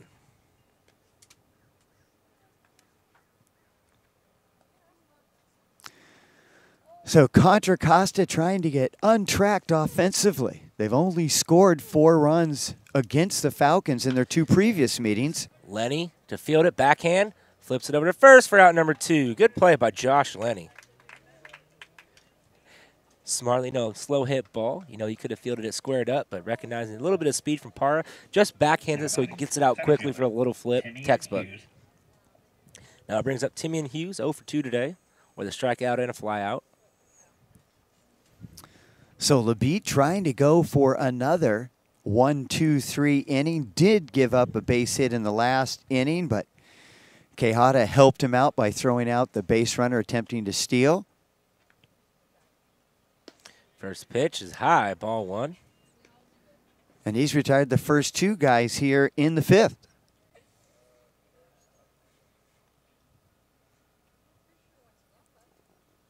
That pitch is high, 2-0. So just leaving those pitches up. Really just needs to finish the pitch. You know, bend the back, come down in the zone, just kind of floating them up there. A 2-0. Oh, and this one's smoked out in the right center field. That ball gets down. Pawlowski fields over. It's going to be a close play at second. Good throw. Oh, almost got him. But he's in safely with the double. What a good throw by Jacob Pawlowski. Wasn't that a good throw? I mean, he almost had him, and it was right there at the bag where Hughes was coming in. Excellent effort by Hughes. Good dig there by Dotson, too. A little short hop. You know, if there's anybody else but Hughes, that person's out. That's the fastest guy on the team right there. So Pawlowski showing off his arm there. Excellent throw, and he was deep in right field. I think it was just a laser right on the line. He couldn't have thrown it any better. Well, Pawlowski, former pitcher, actually pitched for the Falcons last year. First pitch to Carter's low, ball 1. So Contra Costa has a chance here to at least get 1 on the board and make it a 5-run game as they're trailing 6-0 here in the top of the 5th. Well, it's the 3rd time they've had a runner in scoring position, just have not been able to cash in and get that run home. Swings at that one, fouls it back. Count goes to 1-1, and Carter just swung that ball too right there. That was up near his eyes. And a little bit late, just could not lay off. It's always nice as a pitcher getting a little help from the hitters. He kind of saw that the last minute, just kind of tomahawked it, just swung under the ball, fouled it back. So now the 1-1 underway. Good curveball, floats outside, 2-1. And Carter is 1 for 2 today with a single and a fly out to right field. And if you're going to score, this is where the Comets really need to do it in the top half of their lineup. That's where their big guns are. If anything for Carter here, just extend the inning and give Oaks a chance, who ripped that big double back in the 3rd. And he fouls this one off, 2-2. So good swing there by Leander Carter. The left fielder comes in hitting .278 on the season. Already a hit in today's game.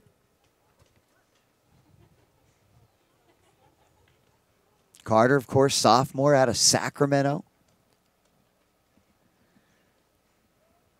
Labite comes set, checks a runner. The 2-2, checks back, throws it over. Good move. Once again, very impressed with his pickoff moves today, keeping the runners close. You don't see too often that Solano keeps picking over to other teams, but Contra Costa very aggressive on the base paths. It never hurts just to throw over. Just make sure it's a good throw. You don't have to get him, but just put in the mind, I'm not afraid to go that way, so keeps the runners on their toes. It was almost like Hughes was daring him to throw. He takes off in the dirt. Quijada bobbles it, smartly lets it go, and that's a stolen base for Timian Hughes. He just had a feeling he was going there. Yeah, like I said on the pitch before, it was almost like he was daring Labite to get him back to second. You're not going to throw over? Okay, I'm going. Yeah, that was a little curveball in the dirt, and good job by Quijada. He didn't get a good grip on it, but he just ate it. I mean, you don't want to give up an extra 90 feet or a run. And this one's popped up into right field. Pawlowski is under it, comes in, makes the grab for out number 3. So once again, Contra Costa strands a runner in scoring position. Solano leads 6-0 heading to the bottom of the 5th. My name is Dustin LeBee, and I'm a sophomore. Hi, I'm Jacob Pavlovsky, sophomore outfielder, and thanks for watching the Solano College Sports Network.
So bottom of the fifth, Jacob Pavlowski, Jesse Phipps, and Andres Quijada due up in this inning.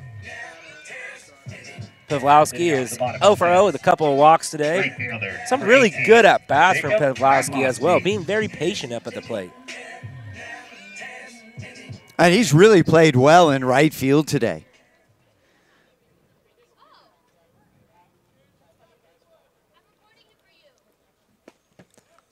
First pitch is called a strike to Pavlowski. The count goes 0-1. A pretty good effort by Gustafson today. Little shaky first inning when he gave up 3, a couple shutdown innings, and then another 3 in the last inning. But after that first inning, it didn't look like he'd go deep in this game. Now working in his 5th inning. Still no action in the bullpen, so he's hanging in there tough. Count 1-1 to Pavlowski. That's in the dirt, 2-1. And Contra Costa comes in 7-game losing streak. Their last win, April 2nd, that was at Los Medanos, won that 6-4. But they've dropped 14 of their last 15 games. Tough year for the Comets.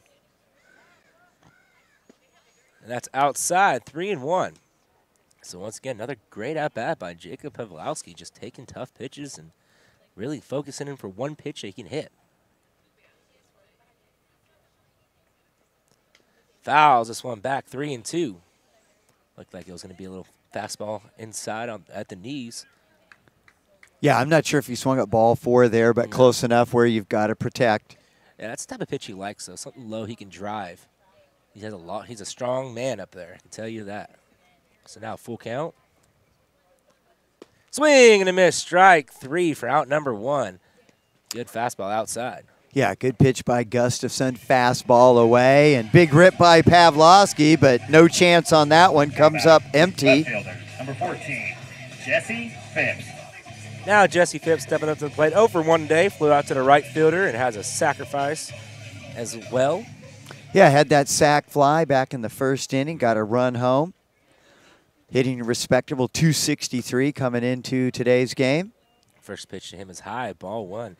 One thing I really like about Jesse Phipps, he has a very controlled swing. He doesn't swing much out of the strike zone. And that last out, he actually smoked one out to right field. I mean, if he just hit it right at the right fielder, that's called a strike on the inside corner, 1-1. Yeah, Rome Watson just had to take a couple steps to the right, and it was right in his glove, but he got all ripped of it.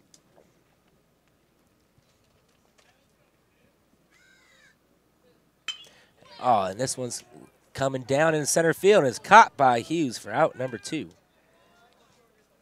Yeah, that pitch looked a little high, and he just tomahawked it. Actually, pretty good power to get it all the way out to center field. And Hughes had to come in a few steps to be able to make that running catch. Yeah, it made a loud noise on it, but it looked like it got in on his hands. If it would have got more to the barrel, that would have been in a gap for sure. So Andres Quijada 0 for 2, looking for his first hit of the ballgame. Smokes this one right under the glove of Parra, and Quijada has himself a 2-out single here in the bottom of the 5th. Not an E6? Nah. I agree with your partner. Hard hit. Would have been a tough chance. Now batting, center fielder, number 12, Alex Nesikevich. So Quijada, 9th hit of the season. Let's see if he can get to double digits before the game's over today. With Nesikevich stepping up to plate 1 for 2 today with a single and scored run off that 2-out double by Garland Webster. First pitch, called a strike, 0-1. Good pitch by Gustafson there. We got to get Nesikevich a nickname. Just, it's too long. Nestle's, N. How about Vitch? That's inside, ball 1. Slim. Come on, help me out here. How about Nessie? Nessie will work. Just like the Loch Ness Monster, Nessie. Messy Nessie. So now the 1-1. We have to ask the guys in the dugout. In the club. Yeah, we got to do a nickname contest for Nesikevich. Pick off back to first. He's back safely. In fact, if you're listening to our broadcast right now, go to our Facebook page, Solano College Sports Network, and give us your nickname for Alex Nesikevich. Check back to first. He's back safely. No slide needed. And there you just saw our graphic, all the places you can go to watch our games, Fairfield Cable Channel, Access 28. But go to our Facebook there, Solano College Sports Network, nickname for Alex Nesikevich. Oh, and this one's roped out in the right center field. He was over, makes the grab for out number 3. So Solano strands 1, still leading 6-0, heading to the top of the 6th.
Top of the 6th inning.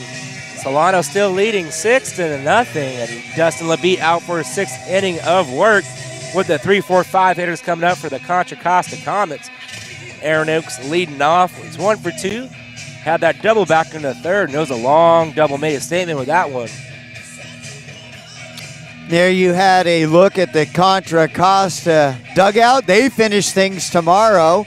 They end with 2 road games, obviously, here at Billy and Louise Yarborough Stadium. Tomorrow they travel to Los Medanos College over in the Pittsburgh, Antioch area. They'll finish the season there against the LMC Mustangs. And, man, LMC Mustangs are playing some good baseball right now. Their last games, their record really doesn't show how good that team is. Gave Solano a run for the money last Friday here, and they actually won at home against Marin, which really helped out the Solano Falcons. That's why they're tied for first place in the BVC. First pitch outside, ball 1 to Oaks. Yeah, Los Medanos got a game against Solano and against Marin. They got a good young squad. They'll definitely be a force to reckon with next year. Oh, and this one's hit right up the middle, and that's a base hit for Oaks, and he continues swinging a hot bat. And then going into tomorrow, Marin will be at home against Laney, and that will be another big game. As we all know, Laney's hot right now. Yeah, they beat Solano 9-6 last Tuesday. Third baseman, Antonio Strouder. I think they have a win streak going. It might be 6-7 games in a row, so that's going to be a tough game for Marin. Yeah, and if Laney can somehow win and Solano control their own fate and win that today and tomorrow against Mendocino, they can possibly be all alone on top of the BVC conference. And this one's lifted into right center field. Pavlowski going back, giving chase. Cannot make the grab, falls down at the wall, so this can be extra bases. He picks it up, throws it in quickly. They're going to send Oaks home. And Lenny smartly eats it, and 1 run comes home, and Strotter has himself a triple. Boy, Pavlovsky gave chase, 2 little dive at the end, could not come up with the play. That was hit a ton, and the wind blowing out towards right field, so you got that ball just carrying, and Pavlovsky could not catch up with that one. You know, it was a tough play. He was going to his right, and when he was going, the ball kept tailing away from him, so it was a really tough play. So that's why he reached back, and that's why he fell down on the ground there. But excellent job getting it in quickly. So now it brings up Kevin Spence. 1 run already in, runner on third, nobody out here in the top of the 6th inning. Almost looked like he was a receiver trying to make an over-the-shoulder catch. Couldn't come up with a grab. Great effort, though. Spence 1 for 2 today.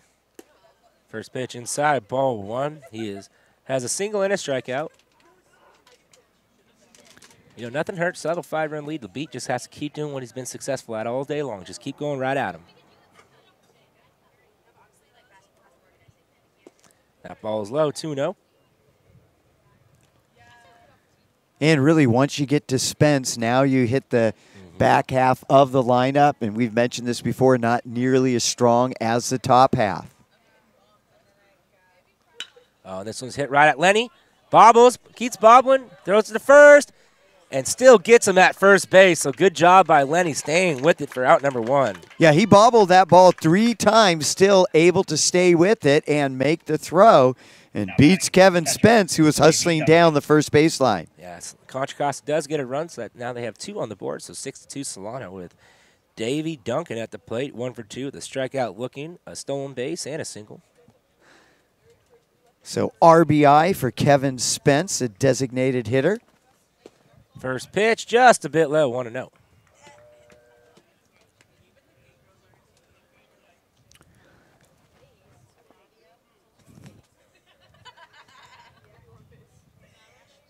Now the 1-0 underway. That pitch is called a strike on the outside corner, 1-1. Good pitch there by LaBeat. You know, Coach Stover would love to get 7 or 8, possibly 8 out of LaBeat, as this is his last regular season start until the playoffs, and I believe they'll start next Saturday? Friday. Good curveball called strike 2, and Davey Duncan just frozen at the plate. Yeah, Solano should find out on Saturday what the playoff pairings are, and even if Marin wins out, they end up tied with Marin.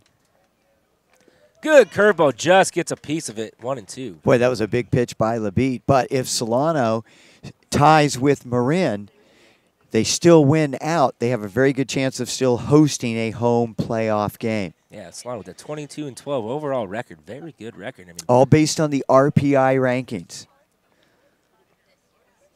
Especially at number 7 in Northern California. Good curveball once again, hit to Lenny. Lenny fields this one cleanly, flips it over to first for out number 2. Now, the state rankings are different from the RPI rankings. Yeah. And the RPI rankings are what they'll go by. And essentially, the top conference winners of the 6 conferences, automatic home playoff berth. That leaves 2 teams remaining who will get the at-large bids. Solano right now is lined up with Santa Rosa to be one of those 2 teams. Now, with the RPI rankings for the viewers at home, it's similar to college football, so that you have a tougher schedule. Based on your schedule, quality opponents. And that always helps Solano because they play such a tough non-conference schedule at the beginning of each year. Yeah, looking down, they played San Mateo twice, American River, and Delta twice, who was number 1 in the nation at one point. Santa Rosa, and all as you those, said, San Mateo. A lot of the Big 8 guys, and they're at top, especially in the state of California. So, like we said, Delta number 2 in the nation now, so that gives them a little extra boost for playing those teams early in the year. This one's fouled out of play. It could go to 1-2. And if you look at the state rankings, you can even kind of see who Solano might play. You're looking at the teams that are kind of, 10, 11, 12, might be Mission College. Cabrillo College is in there. So they'll get a 2nd or 3rd place team from one of the other conferences. But still some work to do. They got to finish this game with a victory, and tough trip tomorrow to Mendocino. High-hanging curveball, and that's a base hit for Jesse Garcia, his 2nd hit on the season. Yeah, LaBeat just left that up in the zone and Good job by Garcia. Knew exactly what to do with that mistake. Yeah. Never want to leave a curveball hanging up. And now Coach Stover will head out to the mound and talk it over with LaBeat. And while we got a little break, let's do a little station identification. You're tuned in to Solano College Sports Network, your home for Solano sports. You can check us out on the Fairfield Local Cable Access Channel 28, our YouTube channel, youtube.com/Solano College Sports Network, our Facebook page. Go and give us a like. The Solano College Sports Network, our Twitter feed at SCC_Falcons. And hey, we even got Instagram at SCC_Falcons, where you can see all the behind-the-scenes pictures we do before our production and in the clubhouse and get some interesting pictures there. Yeah, check out Instagram. You'll get to see a picture of Twinkle Toes doing a little swing dancing. We got to get one of those in there now. Little do-si-do. Oh, wait, that's square dancing. That's different, right? Yeah, I don't think there'll be any of them on. You do any of the do-si-dos? With the little tush-push? No comment on live television right now. So Rome Watson up at the plate. First pitch to him is just a bit low. Count goes to 1-0. Oh, we have actually a pinch hitter. It's Alan Ressler up at the plate. Yeah, one of their starting pitchers also plays some left field at times. So maybe going to the lefty-righty matchup with a runner on. Swing and a miss. Strike one. Good pitch by LaBeat right there. Yeah, so we say Marin, Solano on top of the BVC, but Folsom Lake really has a late charge now at 14-9 in the conference, and that's a team all of freshmen new to the BVC. What an outstanding year they've had. Yeah, and with that 22-13 overall record, good chance that they'll also get into the playoffs. Good block by Kahada there. Count goes to 2-1, and Napa, Napa was on top of the BVC conference early in the year, and they kind of hit the late season skid. Now at 20-10, 18-16, but they're still on the cusp of possibly making the playoffs as well. So the BVC could potentially have 4 playoff teams coming out this year. Yeah, I think it'll be tough for Napa. We'll have to wait and see, but definitely Folsom Lake, good chance of getting in. And there's a good pitch on the outside corner, 2-2. But what a turn of events. I was looking at the Big 8, and only 2 real teams stand out. One of them was Delta, and I believe it was San Mateo. But the problem is, San Mateo isn't in the San Ramon, I'm sorry. Yeah. Who? Not San Ramon, Santa Rosa. Yes. There we go. A lot of the Sands, they all sound the same. And they have a lot in that Big 8. Runner on the move. Quijada throws down to second. Good throw. Oh, goes under the glove of Dotson. So that's a stolen base for Jesse Garcia. Yeah, would have taken a perfect throw to get him, and that was almost perfect. Just up, just another couple inches right there, and I think they have a chance. So now it's full count to Alan Ressler. LaBeat really needs to bear down right here and get out of this inning. Already 2 runs in. You want to eliminate the big inning, up by 4 right now.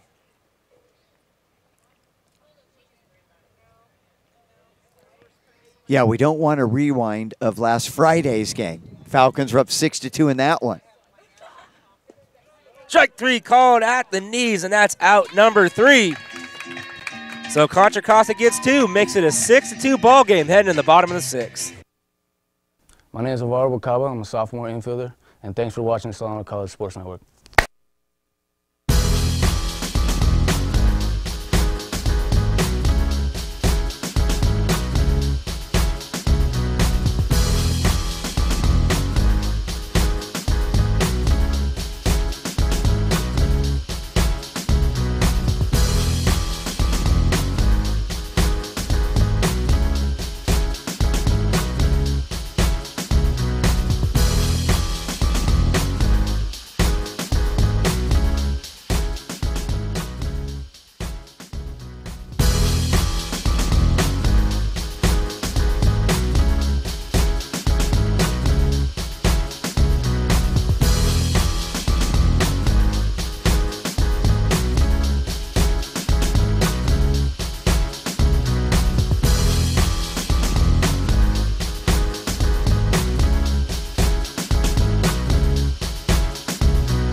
Bottom of the 6th inning now. Solano leads 6-2.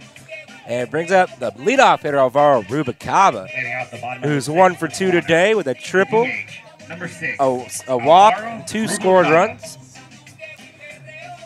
So this is the guy you want to start here. Gustafson working now into the 6th inning, and Solano would like to add on a couple more insurance runs. Only up 4 now, and Gustafson really been strong as of late.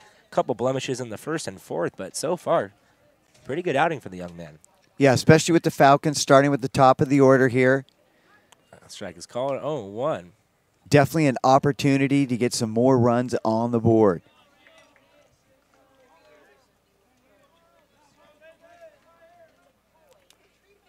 This one's fouled and goes into foul territory. Maybe in play, but it's going to go out of play. Count goes quickly 0-2. Davy Duncan going over, giving that one a look, but no chance as it sails out of play over behind the Contra Costa dugout, first base side of play. Well, this will be our last regular season baseball game. Boy, you look at this whole year for Solano College Sports Network starting back in the fall. It's gone fast. Yeah, very quickly. We've covered a lot of games this year, especially this semester, and our whole crew doing an outstanding job as that ball is in the dirt 1-2. Yeah, we looked at the schedule at the beginning of the year. How heck are we going to do all these games? Hey, we always find a way to get it done here. Almost there. Next weekend should be fun with both the Solano softball team and possibly the baseball team, both hosting playoff series. Oh, good hit by Rubicaba. Just went with the outside pitch for a leadoff single. Yeah, you're absolutely right, Stosh. He just went with the pitch a little bit away, just got his bat out. Nice hole between the first baseman and Garcia, the second baseman, and just ripped it into right field. Outstanding piece of hitting. So Rubicaba, 2 hits today. He's already scored a run, and now we get a chance to see Joey Dodson again. Yeah, Rubicaba scored 2 runs, so that could play a factor here with the speed of him as well. With that 23 stolen bases, looking for number 24. He does hold a single-season record for the Solano Falcons. You know he'd like to boost it up with Joey Dodson right on his heels.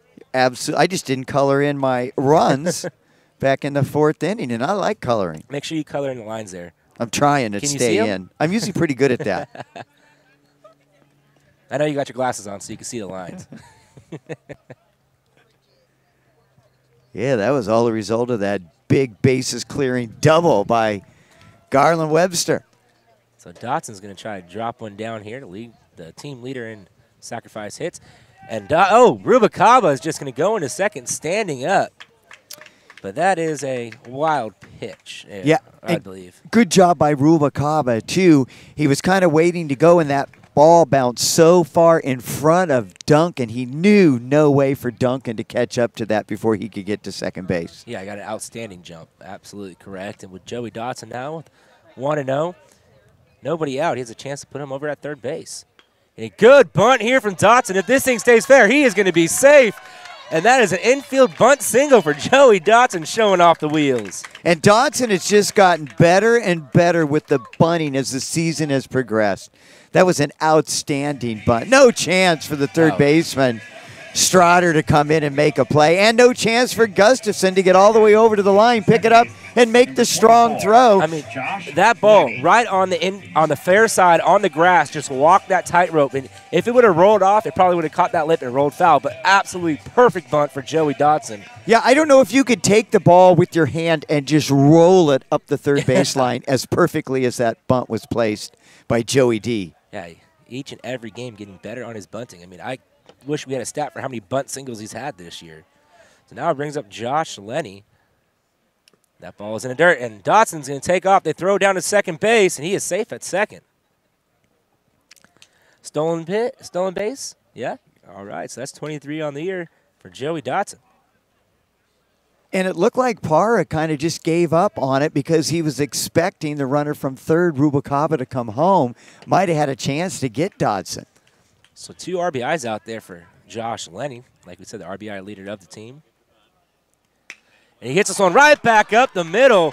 And they're going to send Dodson home. Oh, they're going to hold Dodson up at third. Rubicaba comes in to score, so that's another RBI for Josh Lenny. Well, partner, you said it. This inning, great opportunity with Rubicaba getting things started to get some more runs on the board. Falcons must have heard you. They're doing exactly that here in the bottom of the 6th. Now extend their lead to 7-2 over the Comets. And look who's up. Webster. Yeah, it brings up the hottest hitter on the Solano Falcon team, Garland Webster. He has 3 RBIs on the day, 3 for 3, couple of doubles, long doubles, I will say that, and a single to his name and a scored run. First pitch, and he was outside, ball 1, and Gustafson's just trying to figure out how to get this young man out. And, you know, Webster got off to that great start this season. Cooled off a little bit about halfway through conference play, but, boy, he's really picked it up the last 2 weeks. Fouls this one straight back, 1-1. Yeah, he likes to call himself Prime Time, and that's his name around the clubhouse.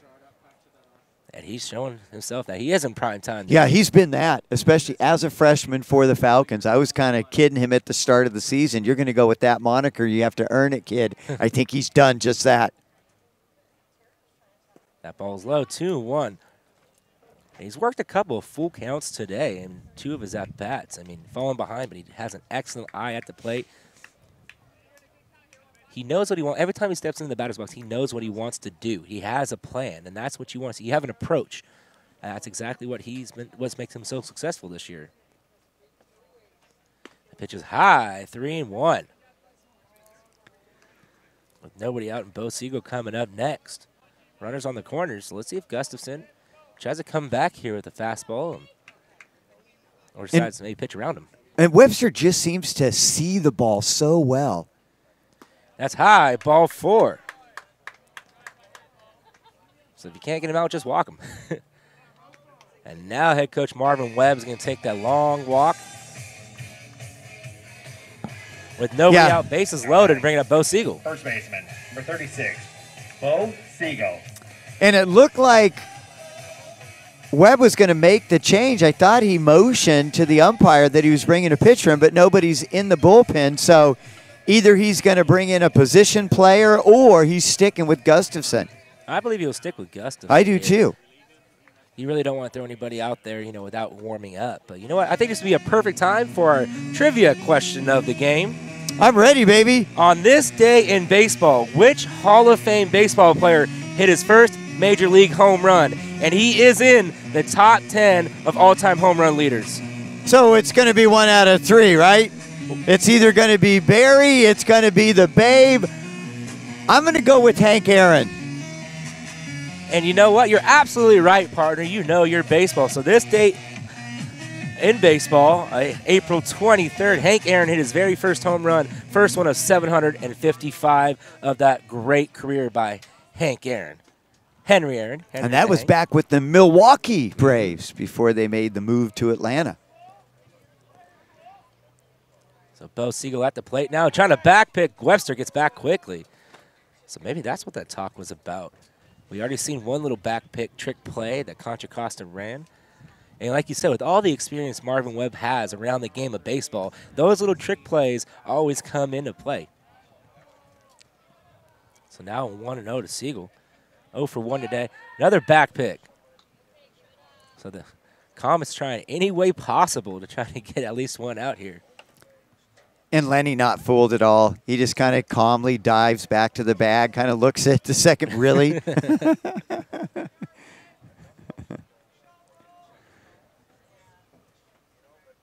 Swing and foul tip. Count goes to 1-1. And Bo saw a high inside fastball. And he wanted to take that one over the fence. Yeah, he was going grand slam on that swing. That was a grand slam swing. Just missed, just a little under. 1 run already in this inning. 7-2 Solano looking to add on some more insurance runs. That pitch outside, 2-1. What a gutsy outing, though, by Gustafson. You know, he's been banged up a bit, but he comes out and he's still fighting, clawing, and trying to get outs for his team. Oh, and this one's popped up in shallow left field. Let's see if they send him home. And he bluffs home. So that is out number 1. So Stover elects to not send Dodson home. I think I might send him there. A good throw gets him, but I've got to get a good throw from the center fielder there. I don't know if that's going to happen. I mean, it was in. you had no outs. Now it's one out. Yep. Maybe in this situation, then you send him home. But you do not want to make that out at second. Have a double play. So bring up Jacob Pawlowski, who's 0 for 1 with a strikeout, couple walks today, who's been swinging a hot bat as of late. That's why I'm sitting here. Oh, swings at the first pitch, fouls it off. And, man, that was a good pitch to rip, too. I just wanted to see Dodson run again. He's fun to watch. So bases loaded, 1 out, 0-1 count to Jacob Pawlowski, looking for his first RBI of the game. And this one's hit. Oh, bad bounce, and that's a single. 1 run comes in, and they're going to wave Lenny home. And Lenny's in there safely. That's a 2 RBI single for Jacob Pawlowski. Yeah, big time hit there, and you were right. That just took a wicked hot bounce right over Parra, the shortstop. No chance for him to go Garcia Parra on that one. Yeah, Parra, he was in the right position to make the play, but it hit that lip, and it just went over him. He was already diving down. Nothing you can do about that, but that's a base hit. Just some days a ball doesn't bounce in your favor. Now it brings up Jesse Phipps, who's hit a couple really hard balls today. Still looking for his first hit. And the dirt ball 1. Yeah, interesting still. Nothing going on in the Comets bullpen. So really sticking with Gusterson here.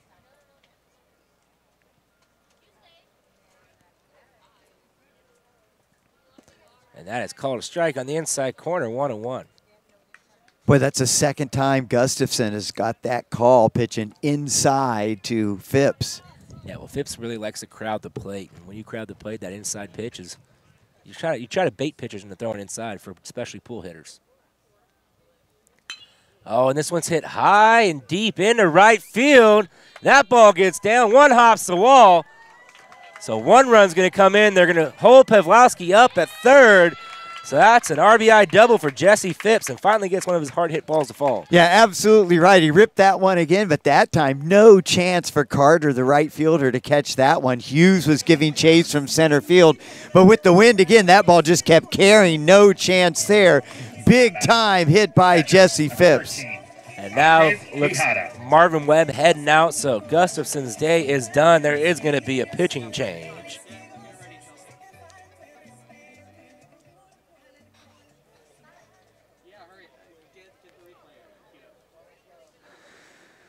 So RBI for Jesse Phipps. He'll take that.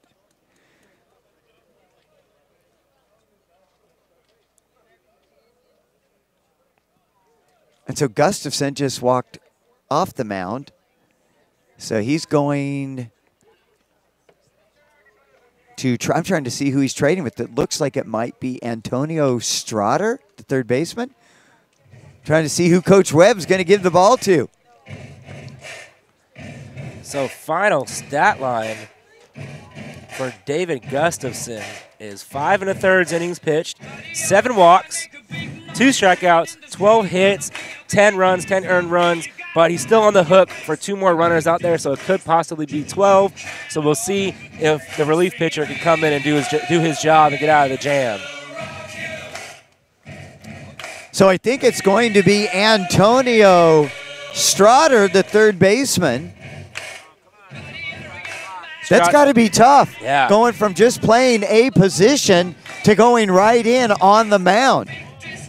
And Strader comes in with an 8.40 ERA, 0-3 on the year, 9 appearances, in 15 innings pitched. He's given up 26 hits, 23 runs, 14 earned runs with 14 strikeouts.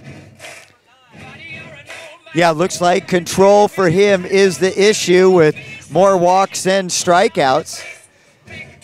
Tall, lanky kid. Strader, just a freshman out of Antioch High School. 6'4", 174 pounds, so tall, lanky kid. First warm-up pitch goes all the way to the backstop. We'll see how this works out for the Comets. So Gustafson's going to third base? Is that what we've concluded here? Yeah, so Gustafson, you can tell because he's got those high powder blue socks, the only guy for Contra Costa sporting those. So Gustafson, he's just trading with Strader. Gustafson goes to third, Strader on the mound.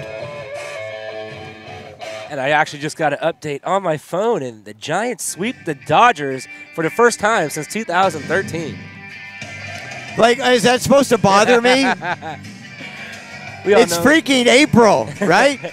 We all know Dodgers swept them at the end of the year last year. Didn't do them any good, right? See, if it was on the other side, I think you'd be saying the Dodgers swept the Giants. I had to throw that little dig in there, talking about my twinkle toes all day today. I thought maybe you were going to give me a score from a game that actually mattered, like the Marin-Mendocino game. You get that game up on your phone, I'll be impressed.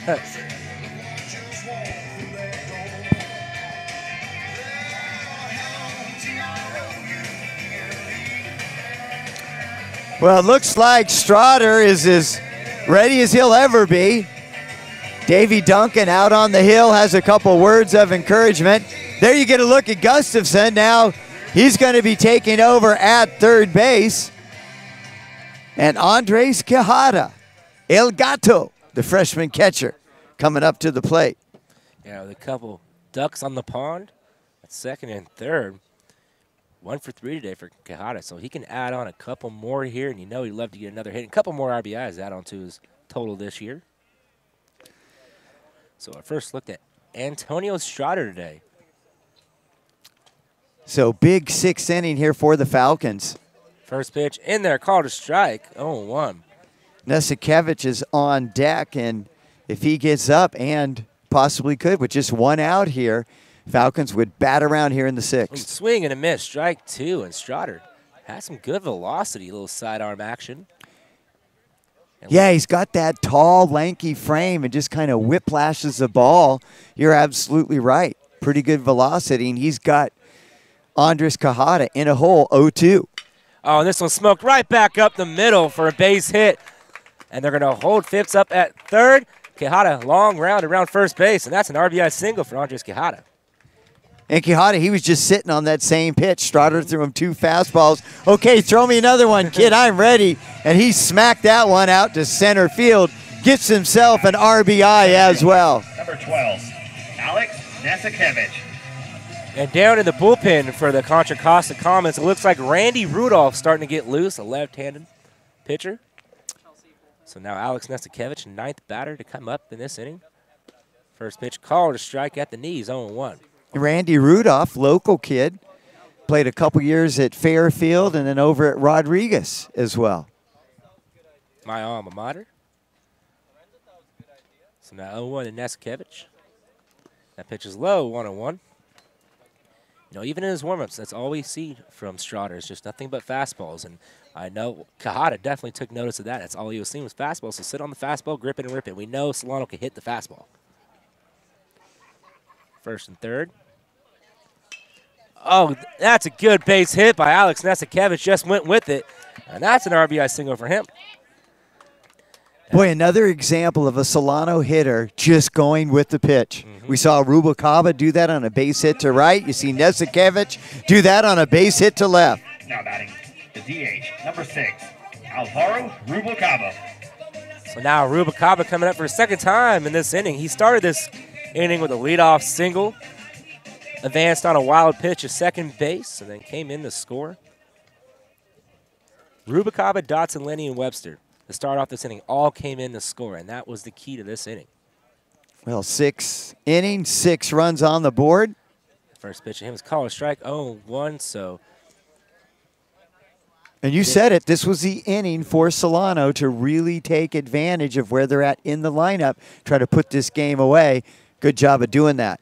That pitch is low. Oh, it calls it a strike, 0-2. Maybe a little gift there as the game is pretty much blown open now. David Gustafson. I think when the ball hit the dirt, the smoke kind of blinded the home plate umpire from seeing that pitch. Oh, and this one's hit. Perfect piece of hitting by Rubalcaba to the other side. And they're going to hold Quijada up at third. So that's Rubalcaba's second hit this inning. Now Joey Dotson coming up once again. Bases loaded, 1 out. And like I was trying to say, David Gustafson, 12 runs on the day. So that's final. Now batting Shortstop, number 3, Joey. So Rubalcaba, 2 for 2 in the 6th. Yeah. Not too shabby.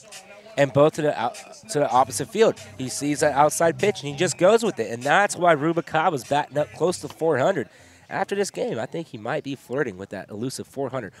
Now here's a question for you. Who is the single-season batting average leader, and what is that stat? For who? For Solano. Who has the highest batting? Oh, this one's chopped to third. Gustafson could not tag him. Everybody is safe.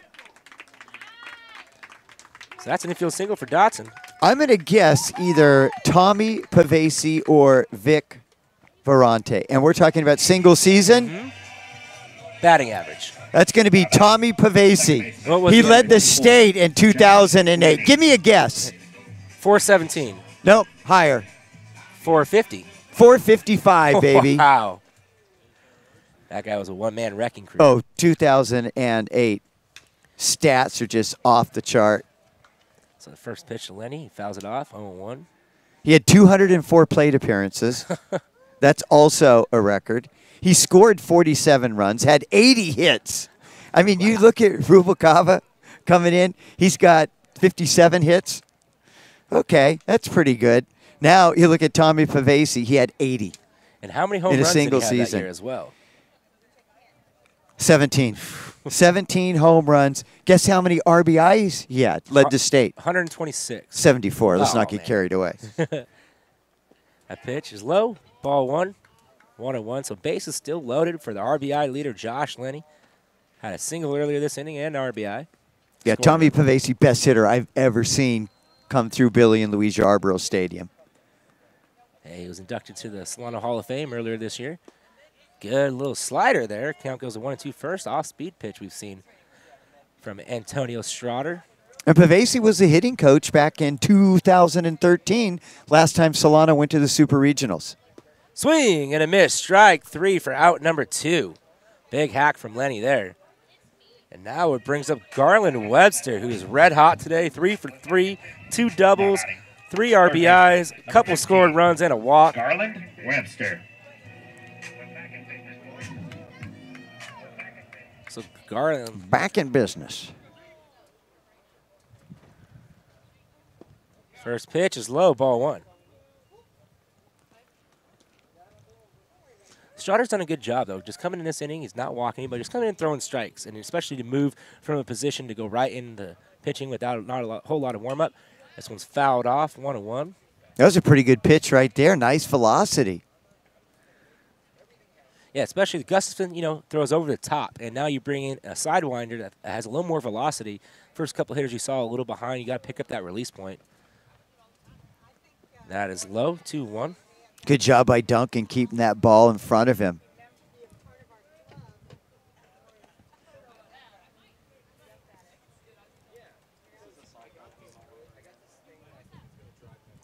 So 2-1, 2 outs, bases juiced. That has ball 3. So Garland Webster in his 5th at-bat, 4 of them have had 3 balls. So he's really has a great eye today. Now the 3-1. And that's way out of zone, ball 4, and that is another RBI for Garland Webster. So 2 walks in this inning for Webster. Nesikevich now comes home, and my scorebook is an absolute mess. Now batting. First baseman. They just don't make them for teams when they bat around in an inning. What'd Dodson do? How'd he get on? Dodson had a single. He hit single to the opposite, to the left side of the infield. Went through. So Bo Siegel up at the plate now. First pitch to Bo is called a strike. Was hit by the pitch twice and then flew out twice. So 0 for 2. And flew out to center field both times. Doing everything in pairs today. That ball low, 1-1.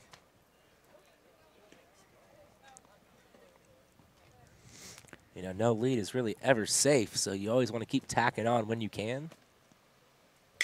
Good. Right off. And that is a base hit. Everybody's going to be safe. Run will come in, and hopefully Strotter's okay. Yeah, it looked like it bounced off his left knee or shin. He's fine, though. Tough kid. Shakes that one off. And almost a pretty good carom to the second baseman. That was Garcia, but no chance to get an out there. Now they're going to go out and check on him just to make sure Strotter's okay. So that's going to be a base hit. Base hit for Siegel off the pitcher's shin. How did Pawlowski? He got on with a single, right? Earlier this inning? Yes. So trying to figure that out here. He had a single. Phipps followed with the RBI double. And then really it's just been a lot of base hits with one RBI. You know, Solano, they really have been going station to station. They're not trying to run it up intentionally. See Stover holding everybody up when they can be more aggressive with a big lead. That's called sportsmanship, and that's what Solano has always been about. But when you have base load and keep having a base hit, you know, you have to score. You just hope that as the Contra Costa, you just get out of this inning without any more runs, damage. Just try to get it out. And Ooh, that got him in the back of the head. And Pawlowski's not too happy about that one. Yeah. And certainly Strotter not throwing at him. That ball Yeah. just got away up in the zone. And even though hit him in the back of the head, got the helmet, kind Yeah. of knocked the helmet off. So he looks fine. Now batting. Left fielder. But that's always a scary situation. Jesse Phipps. Don't want to take a baseball to the dome. So there you get a good look at Pawlowski. He seems like he's fine. Shakes it off, and now bases loaded for Mr. Phipps. And this one's chopped up the middle, and he throws it over to first, and he is out at first for out number 3. So long inning for Solano. They're up 16-2, heading to the top of the 7th.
So thanks for staying tuned in to the Solano College Sports Network. You get a good shot look into the dugout there. And Solano, a big bottom of the 6th inning, put 10 on the board. They lead 16-2. Dustin LaBeat back out on the mound for his 7th inning of work with Arturo Parra coming up for his 3rd at-bat, 0 for 2 today. Now with this big lead, expect LaBeat just to go right at him, trying to finish quickly. He's getting up in the pitch count, so there is somebody warming up in the bullpen. And this one's hit, and that's going to be a base hit for Parra. First pitch fastball, and that's a single.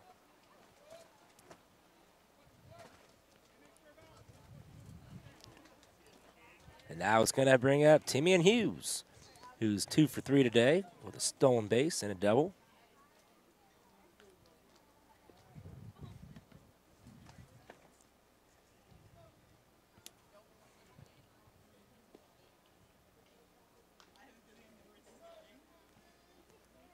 So the first pitch to Hughes. This one's chopped. It's going to go foul. So 0-1.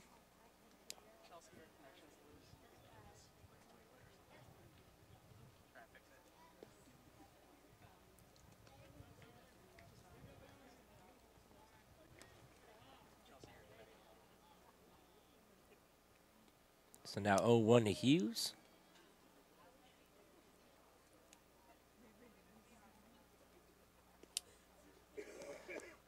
Pitch outside, 1-1.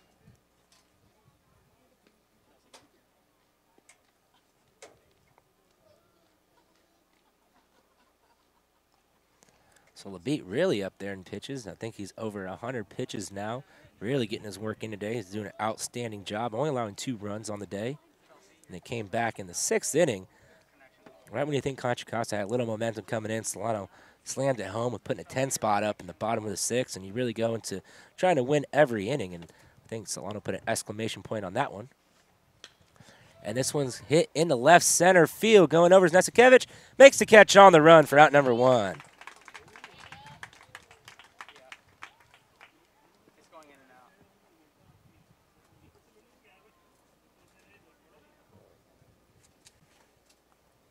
It looks like it's David Hostler down in the bullpen for Solano, warming up. Now batting, left fielder, Leander Carter. So Leander Carter coming up now, 1 for 3 today with a single and a couple of flyouts to the right fielder.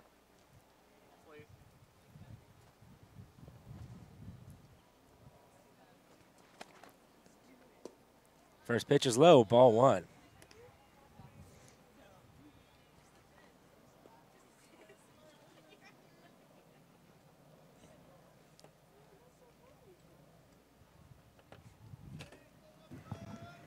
Now the 1-0. High, ball 2. 2-0 to Leander Carter.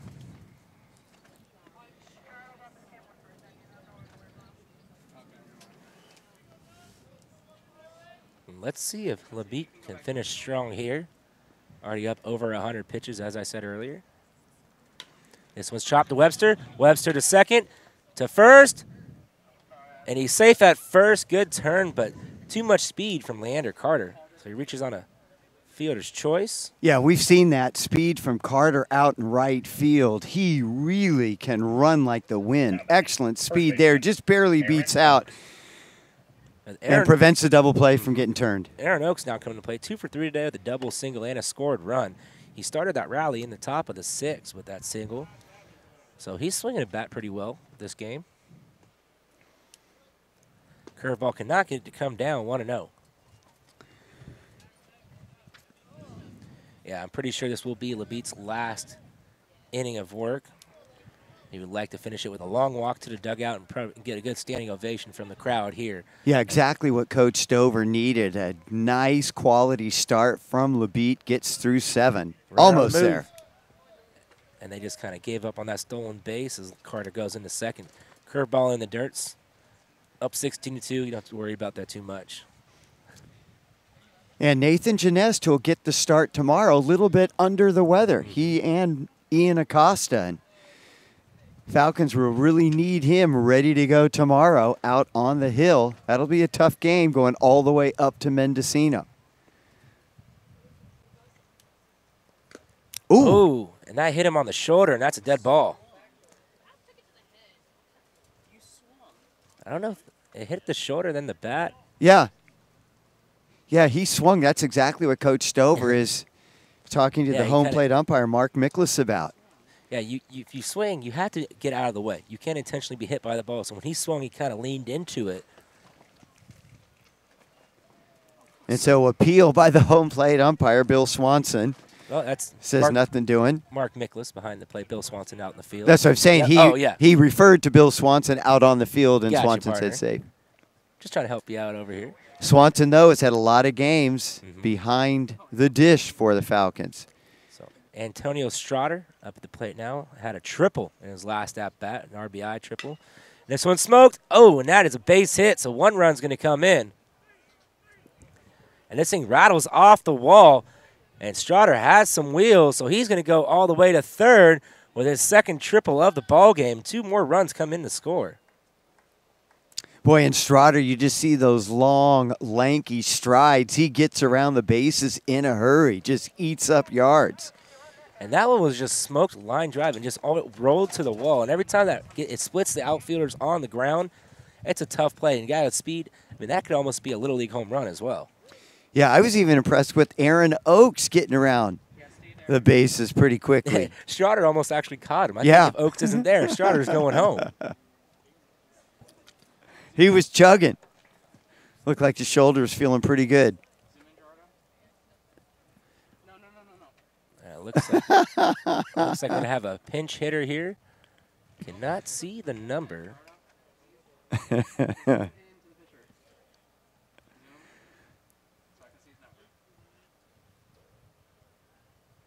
And this is number 8, Randy Rudolph. And there you see David Hostler warming up for the Falcons. And so now Randy Rudolph, the local kid. Left-handed hitter, and that might be it for LaBette. Let's see. Stover really taking his time as he heads out to the mound. Yeah, get Hostler a couple more warm-up throws down in the bullpen.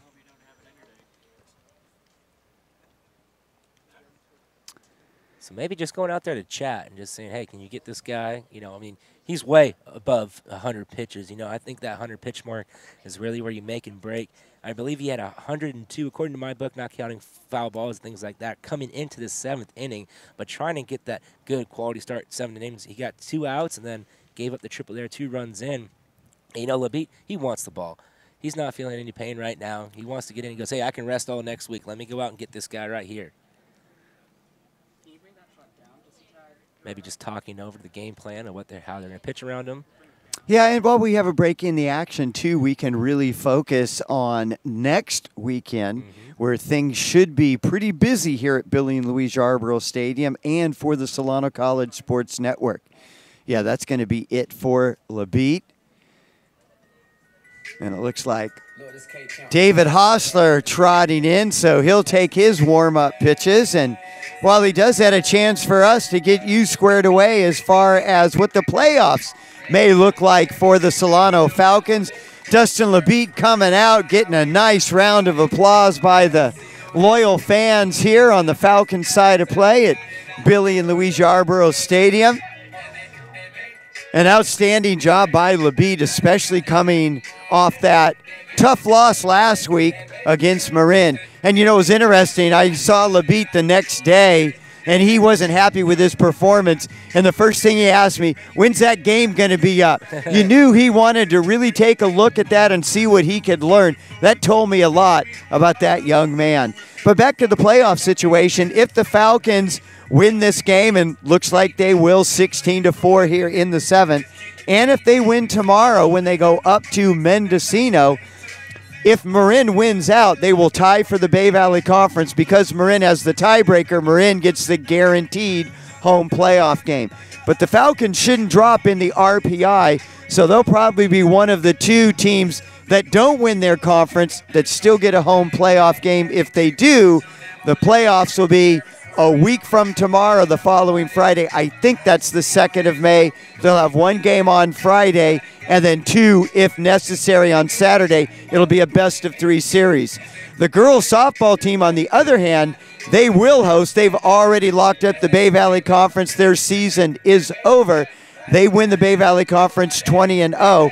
They will host a home playoff series as well, best of 3. That series will start on Saturday, 2 on Saturday, 1 on Sunday. We're going to try to get you all of those games from Friday through Sunday, both baseball and softball. How about a little shout-out to the softball team winning their 10th consecutive Bay Valley Conference championship under head coach Terry Pearson Bloom. She has done an outstanding job the past 10 years, and the 2nd year in a row undefeated in conference play. Outstanding with the softball. I mean, they really can mash the ball, too. It's been a fun season watching them. And I'm excited for the postseason as well. Number 2, David So Hostler. final stat line for Dustin LaBette. He went 6 2/3, gave up 2 walks, 6 strikeouts, 11 hits, 4 runs, 4 earned runs. He's still on the hook for the runner on 3rd. But knowing David Hostler, he's going to come in and shut the door right here. First pitch called, a strike, 0-1.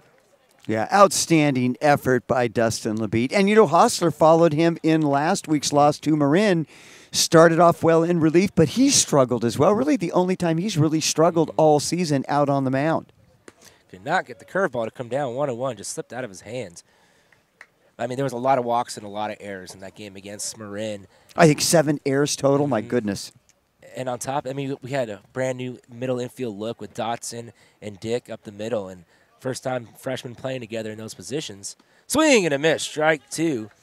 And then on top of it, Marin was just banging the ball. I mean, the outstanding plate presence up there. I mean, if it wasn't a ball, it was a strike, and they were hitting it to the outfield. I mean, it was just a carousel. I believe from the 3rd through to 6th, they batted around every inning.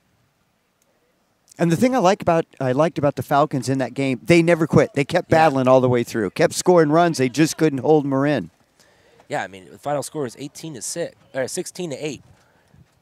And Solano they got it within three different times. They just couldn't get over that hump. They couldn't get the pitching to really step up. But since then, the pitching really been outstanding. Good curveball, strike 3 call, got him looking. So Contra Costa gets 2 more. Solano leads 16-4, and we're stretching here at Bill Luis Yarborough Stadium. Hi, my name is David Hostler, freshman pitcher. Thanks for watching the Solano College Sports Network.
So you get a good shot right there of a couple of the softball girls that are having fun, getting ready for their playoff game. Is that Audrey Jones who hit that? That's Audrey Jones in there. She's talking about that big 3-point shot she made against Merritt College. Yeah. Still looking like that might be our top play of the year. Very strong contender. We have a new pitcher in for the Contra Costa Comets. It's Alex Melendez. And Melendez, he's the guy that plays all over, catcher and pitcher for Contra Costa. You know, this is the first game that he's actually pitching because we have no stats for him as a pitcher. Yeah, I was kind of surprised to see that as well. I know he has stats as a catcher, and most of the time he is the starting catcher. You know, Duncan getting the start today, but most of the time, number 23, Melendez, will be behind the dish. You know, he is a freshman out of Pinole High School. And, you know, looking to next year, you're down 16-4. Maybe throw him out there. See what type of stuff he has. Maybe Absolutely. You can use him as a relief appearance next year. Kind of move him if you have a couple catchers that you're recruiting coming in. This is the time to work on things. I mean, you're 4-18 in conference. Work on the little things you can carry to next year. So Andres Quijada leading off. Quijada is 2 for 4. RBI scored run. First pitch is outside, ball 1. Good to see Quijada starting to swing the bat now, getting a spot start here today. With just get more playing time. High, ball 2.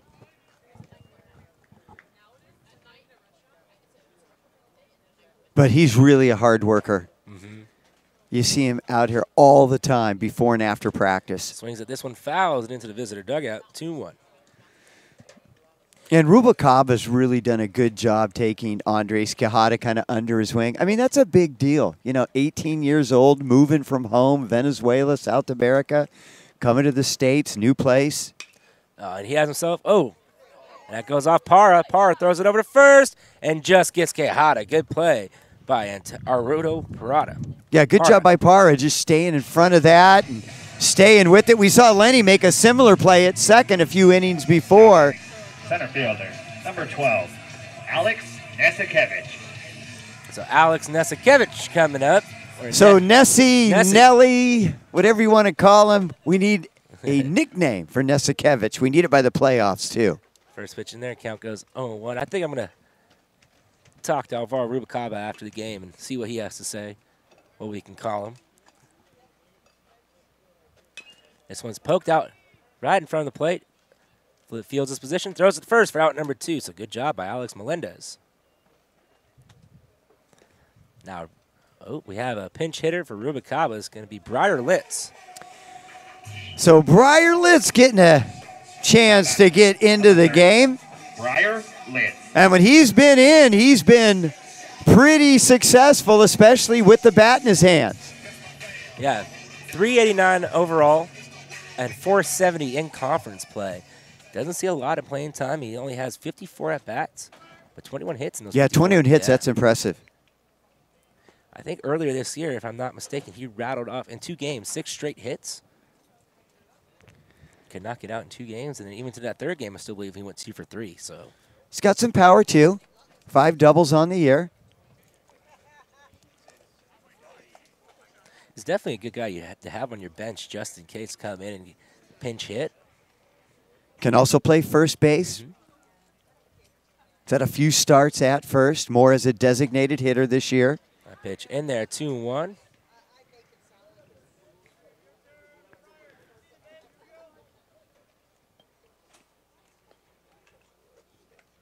Swing and a minute, strike 2. Swinging for the fences there. Big time swing there. And really, when you talk about the talented freshman for the Falcons, Briar Litz is another one. Just a freshman, and he's definitely contributed this year. That pitch is low, 3-2.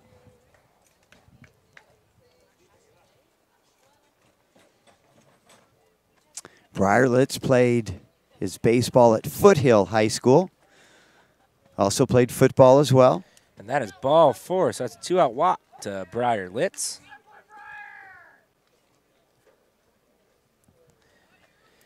Now brings up Joey Dodson once again. Wonder what he's going to do. Let's see, he's 4 for 4 today. 2 singles, 3 singles, a double, 3 scored runs, 2 RBIs, a stolen base, and a sacrifice bunt as well. I'm probably going to see that sac bunt right here. And remember that last one? It was a beauty right down the third base line. Well, there's 2 outs, so I think he's going to swing. Oh, away. that's right. I guess I better pay attention to the outs, right? Yeah, and especially at 16-4, they're going station to station. They're not going to try to play a lot of small ball. They're just going to let it hit. And Dodson's happy. He gets to swing away. Yeah. He's swinging a good bat right now, too.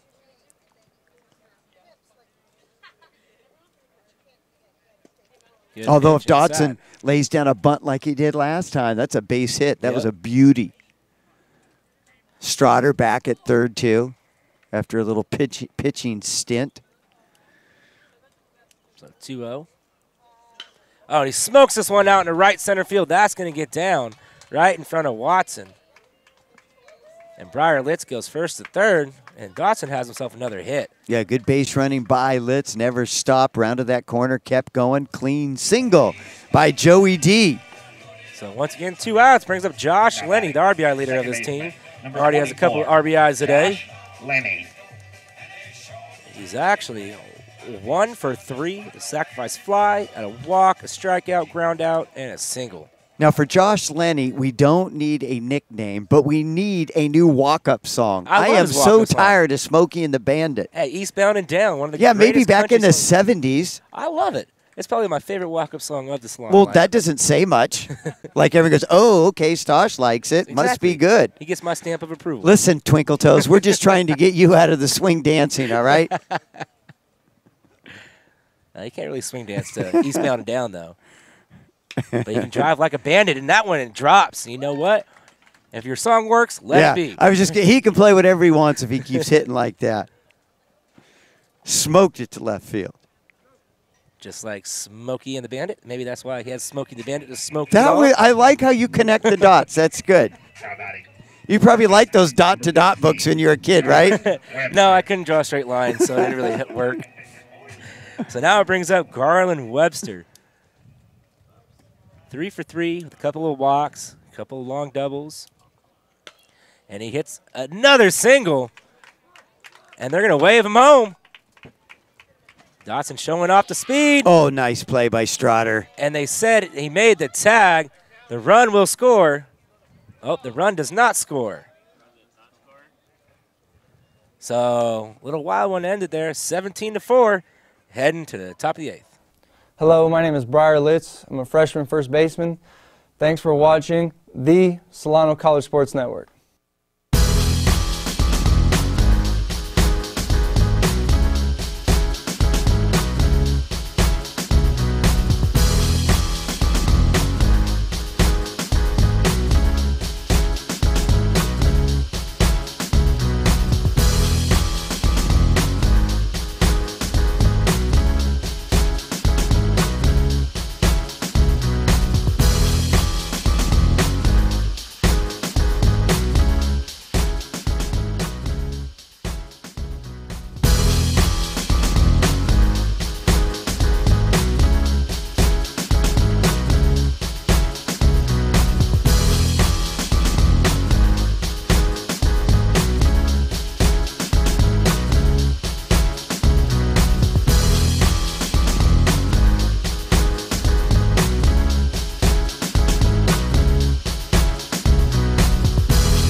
So David Hostler will go back to work for the Falcons as we head into the bottom of the 7th.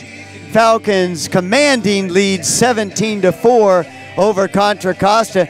They're getting close to the score. They won the last time they played them 21-4. Before that, they beat Contra Costa 10-4. So it's been a pretty one-sided matchup against these two teams this year. But still, 2 innings left to play. Top of the 8th, and to get things started for the Comets will be catcher Davey Duncan. He'll be followed by second baseman Jesse Garcia, and then we'll see what happens in the 3rd spot in the lineup if Alan Ressler comes up to hit or not. Catcher Davey Duncan. So Duncan steps in, does have a base hit. Struck out back in the 4th, grounded to Josh Lenny the last time he was up in the 6th inning. First pitch by Hostler, catches the outside corner for a strike. Nice pitch by the freshman. So David Hostler, another talented freshman. We've been talking about all the quality freshmen on this squad. Hostler, another one. That ball hit sharply, but right to second baseman. Lenny scoops it up and makes the throw. First out of the inning, and now coming up to the plate, Jesse Garcia. Actually, that's going to be Antonio Nobriga coming up to bat in place of Jesse Garcia at second base. So Antonio Nobriga stands in, facing David Hostler. First pitch outside for a ball. Still a bit of a breeze here at Billing Louise Yarborough Stadium. Still blowing out towards right field. One down here in the top of the 8th. Next pitch fouled back. So Antonio Nobriga at the plate, replacing Jesse Garcia at second base. And on deck is Alan Ressler. Hostler ready. And the pitch takes a little off that one, low in the dirt. So 2 balls, 1 strike.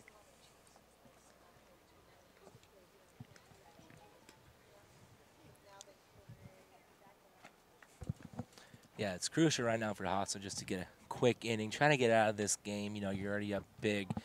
The faster you get out here, you know, prevents injuries, possibly, especially going into the playoffs here pretty soon. This one's hit, and that's a foul ball. So 2-2. What an outstanding performance from this Solano Falcon team today. You come in, you're playing Contra Costa, who's at the bottom of the conference right now at 4-18. You come in, these are the type games you tend to look over. You know, you're looking forward down the line, but Solano needed both these wins today, coasting to a win. If they could finish it off here, then like you said, they're going to play Mendocino. Swings at this, but that almost looked like it almost hit him and curved back in. Yeah, it almost looked like he fouled that one off his instep on his foot. Yeah, I mean, you look at the Falcons, just the way they responded after last Thursday's loss here at home to Marin. Another good curveball, and this one's floated foul out of play.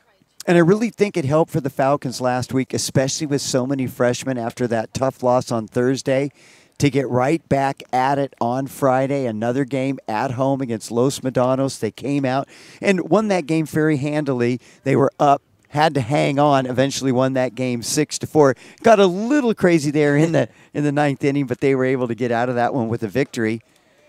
That's ball 3, 3-1. And then they go to Napa on Tuesday, and they're down late by 6 runs. Huge rally, able to come back and win that one 15-12. I believe they were down 12-6 at one point in that game. So this is a team that knows how to handle adversity, especially you like to see that with so many freshmen on the team. Yeah, you're looking back in the past, Solano has always been a late innings type of team. In a close game, they always figure out a way to sneak out those late inning victories. And that's just kind of, especially playing here at Bailey Luis Yarborough Stadium. How many walk-off wins have we seen here on the Solano College Sports Network? Oh, you go back to 2007, easily double digits. This one's fisted. Webster going over on the run. And what a catch by Garland Webster. Have yourself a day, kid. I like the way Coach Webb was moving out of that third base box.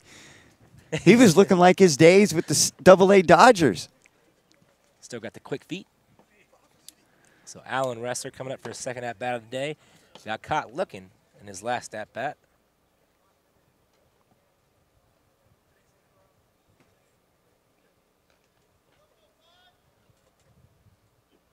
First pitch in there. Called a strike. 0-1. So Contra Costa, they have to end the season on the road here at Solano, and tomorrow they are at Los Medanos. Did not go around. 1-1. Yeah, Los Medanos, like I said, very good ball club, and they are definitely be a force to reckon with next year if their team stays intact. They play a really good game of baseball, and they're never out of it either. I was impressed with Folsom Lake as well, all freshmen, a new team coming into BBC, and they really shocked the world. And standing in the third position right now, 14-9, 22-13 overall. And really, they were winning a lot of games up until they played Solano early in the year, and Solano kind of said, hey. Yeah, not so fast. Yeah, you're not taking our league. This is us. And they kind of have the same colors, too. Mm-hmm. They have that light blue, and they're also the Falcons. Yeah. So I think they had to have a game, say, "Hey, we're the Falcons. You know, we'll play it for it." And that just helps out the Bay Valley Conference, adding another competitive team. Ground ball to Siegel, bobbled, and he cannot pick it up, and that is an E3. Yeah, Bo's just got to stay down on the ball, keep it in front of him, and if he just knocks it down, stays in front, Hostler over in plenty of time, they still get the out. Now it brings up Arturo Parra. Arturo Parra. 1 for 3 today with a single.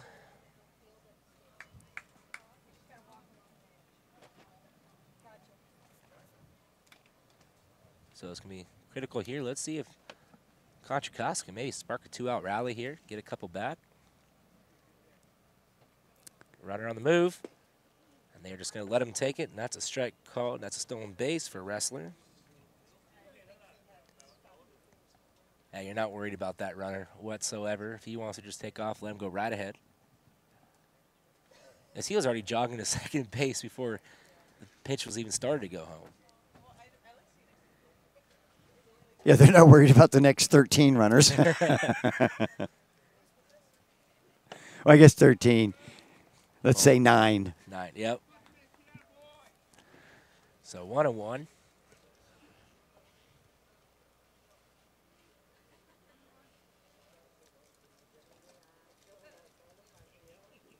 Good curveball in the dirt, though, 2-1.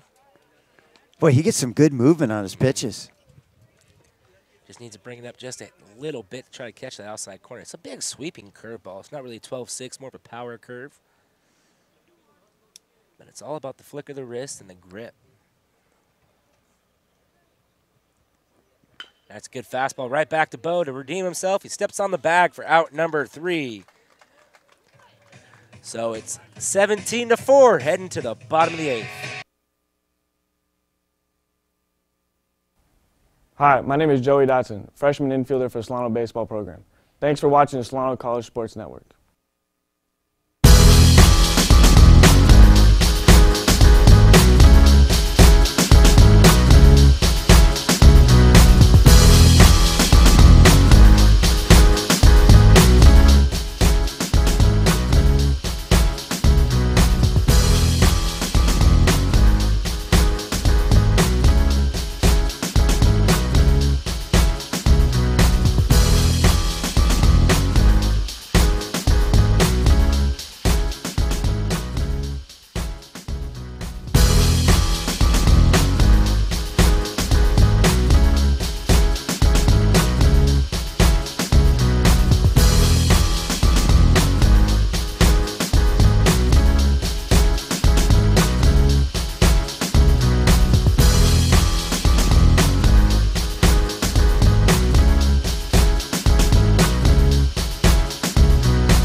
All right, we are ready to go here. Bottom of the 8th inning. Falcons coming up.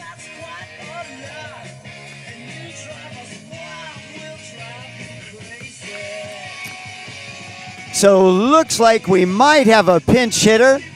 Number 23, Connor Dick, will be getting things started for the Falcons. He'll be batting in place of third baseman Garland Webster, who just had an outstanding day today.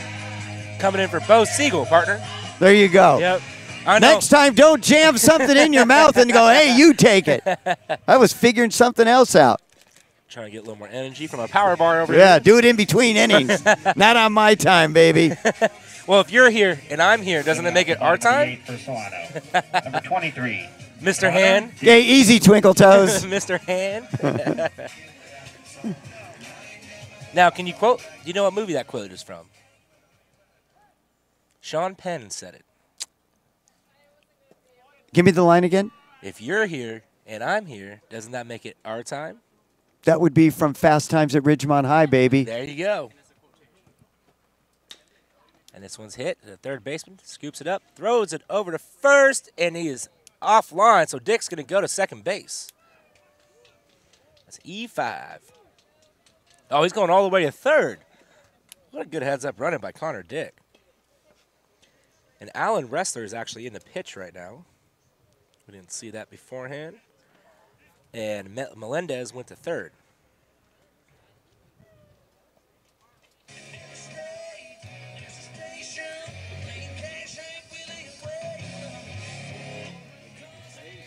Now coming up is going to be Brandon Donnelly. Number 20, Brandon Donnelly.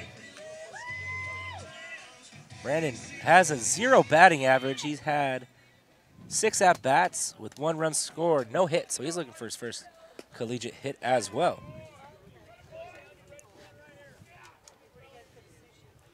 Brandon Donnelly, freshman out of Bear River High School. First pitch just a bit outside, 2-0. Yeah, with no outs here, runner on third.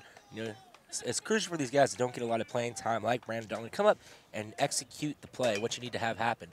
And he floats this one down the left field line. Long run. That ball's going to drop in for a bloop single. And he has himself the first hit and first RBI of his collegiate career. So just a bloop single, but nobody can get to it. And so pretty nice. You get your first hit and a run batted in to go along with it for Mr. Brandon Donnelly. Number 14, Jesse Phipps. So congratulations, Brandon. We always love to see that here on the Solano College Sports Network. And he executed, and that's what you want to see from guys that don't get a lot of playing time. Now it brings up Jesse Phipps, who's been absolutely tearing the cover off the ball today. Yeah, he crushed it last time. Finally got rewarded. First pitch out the knees, called a strike, 0-1. Yeah, he only has 1 hit on the day.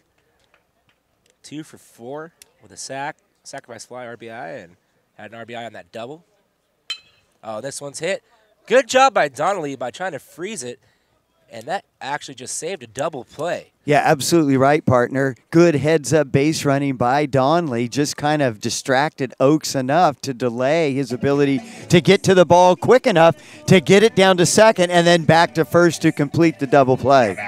Yeah, he knew it was already done. It's an excellent job. Andres Quijada. Andres Quijada are coming up to the plate. 2 for 5 today with a couple singles, an RBI, and a scored run.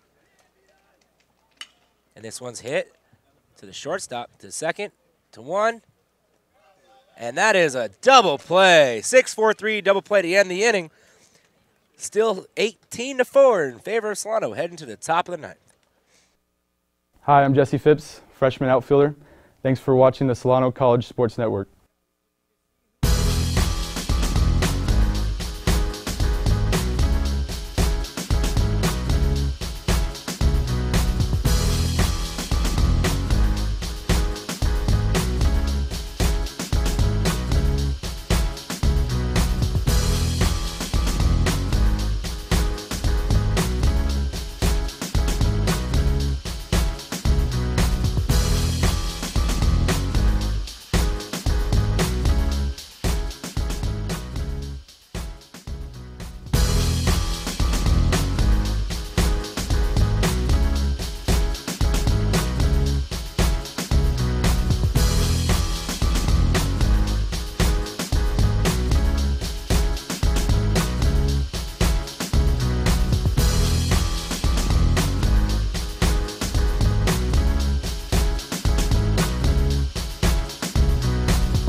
So top of the 9th inning now. Solano up big, 18-4 with the leadoff hitters coming up for the Contra Costa Comets.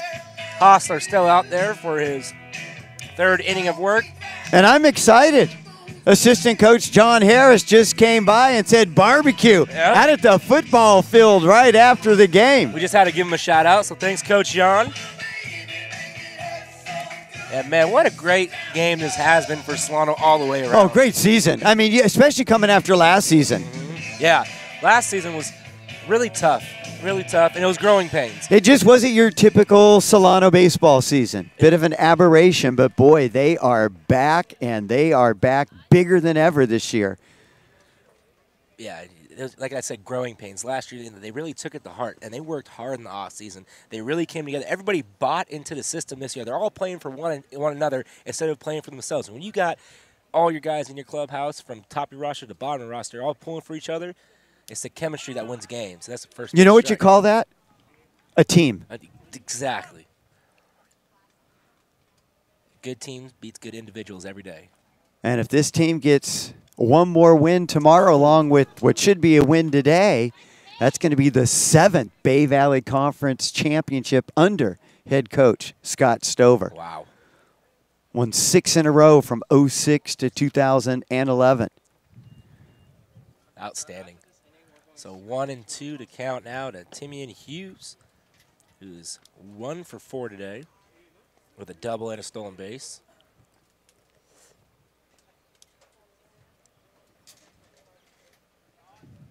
And you look at the 4 runs that Contra Costa has scored, all from the top half of the lineup. We kind of knew that going in. If they were going to get to the Falcons and do some damage offensively, those would be the guys. This one's chopped right behind. Dodson coming in, bare hand, throws it to first, and he's safe at first. What a play. Boy, we almost had to make a place for Joey D in the top 10 plays of the year. That would have been right there. Ruba Caba. Woo! Charging the ball, bare hands it, good throw, just not quite in time to get the speedy Hughes. You know, there's a couple plays that Timian Hughes, his speed has really been the reason why he made it. Right there and earlier in the game when he hit that double to second and went out to right field, Pavlowski came up throwing hard. Anybody else, he's out. Same thing with that play. Takes off. They're just going to let him go. 1-0. I'm very impressed with that young man out there. Yeah, and nice to see the kid playing hard. I mean, Contra Costa, tough season, 6 wins on the year. But, boy, you would note these kids all out playing hard, battling all the way to the end. I mean, they're down 18-4, and they're still playing hard. And that is a foul ball? Yeah, just barely. There was no signal, so I was questioning there. Leander Carter up at the plate. Yeah, you know, you never want to say die because anything can happen. I mean, you can still put up 5 or 6 runs here, make it interesting, and try to make the comeback. Still have 3 outs to work with. I mean, it's improbable, but it still could happen. Especially you want to just work on little things. Like I say, to blow out, work on little things to carry over. You still have 1 more game to play. Maybe get that last win. They'll give you some momentum going into next season. And especially a lot of these sophomores out there, you know, they want to continue playing outside of Contra Costa. They want to go somewhere, so they want to keep playing hard, not just for themselves, not just for the team, but for the people out there that are watching them for potential scholarships or a spot on a roster. Absolutely. So 2-1. Good pitch. Call to strike 2-2. Boy, and as far as the pitching today, this is exactly what you want, especially with that road trip to Mendocino tomorrow. Labeat goes 7. Hostler comes in for the final couple innings. Good curveball in the dirt, though. Full count.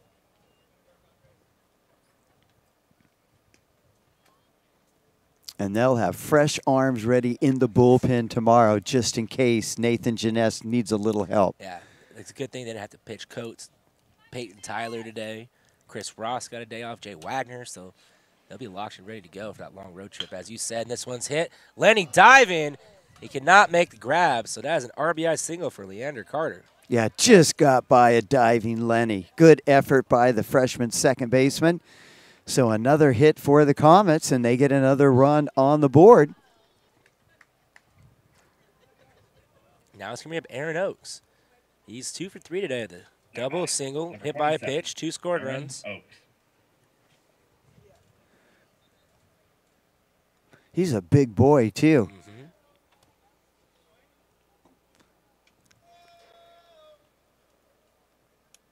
Runner on the move. This one's fisted. Going back is Dotson, and that's going to fall in no man's land. Little bloop single for Aaron Oaks. Take anything you can get. So that last hit by Carter just under the glove of a diving Lenny. And then that ball hit by Oaks just dies out in shallow center field. Now Antonio Strader coming up. His last 2 at-bats, he's both hit triples. So this guy's going to be has been a tough out as of late. Number 7, Antonio Strader.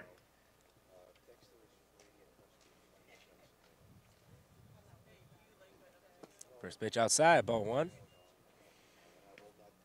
So all 5 runs today have been scored by the top 4 hitters, or the first 4 hitters for the Contra Costa Comets. That's low, 2-0.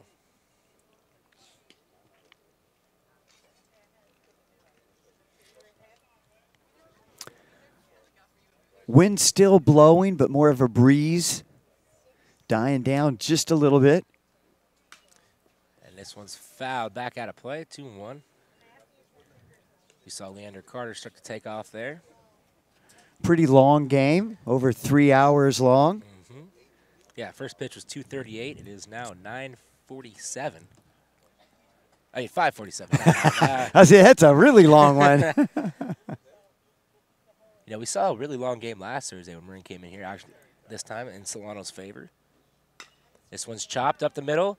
Lenny to field it, boots it, and another run comes in to score.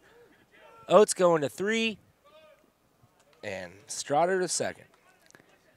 Yeah, and I think, boy, Dodson looked like he might have had the better angle coming from short. He just needs to pick it up and step on the bag. That's what Lenny was trying to do, but he went for the backhand and just couldn't secure it cleanly. Yeah, so still no outs. Yeah. Runners in scoring position, 18-6 now. Like we said, anything can happen. This is like that top of the 9th last Friday against Los Medanos when Coates came in. Outside, ball 1. You know, you just want to get outs right now. Trading runs for outs. Those 2 runs will make it still a 10-run ball game if they come in to score with Alex Melendez up at the plate. First pitch low, 2-0. Maybe Hostler getting a little tired. Throwing a lot of pitches past 2 1/3. 1 1/3, I'm sorry. And he had a smooth 8th inning. Only faced 4 batters. That's low, 3-0. And that's kind of the difference. He started off with the bottom half of the lineup. Now he's facing the top half. A little tougher challenge.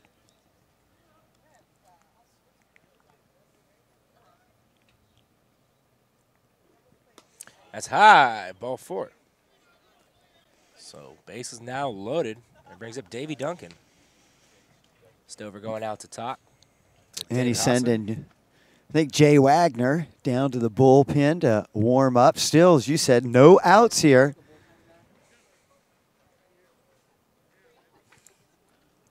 And, yeah, he's going to get Jay Wagner down there in a hurry, number 25 for the Falcons, the freshman out of Annalee High School. I just now realized Connor Dick is playing third base, and Garland Webster moved over to first. I was wondering, I was looking down the third, I'm like, that doesn't look like Well, Garland. Dick came in to hit for Bo Siegel. Just do a little switch there. Yep, Jay Wagner down in the bullpen.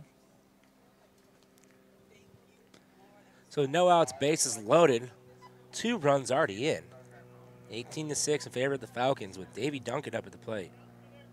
1 for 4 today. With a single, stolen base, strikeout looking, a couple ground outs. Outside, ball 1. Hostler just needs to settle down a little bit, trying to overpitch. And Just throw strikes.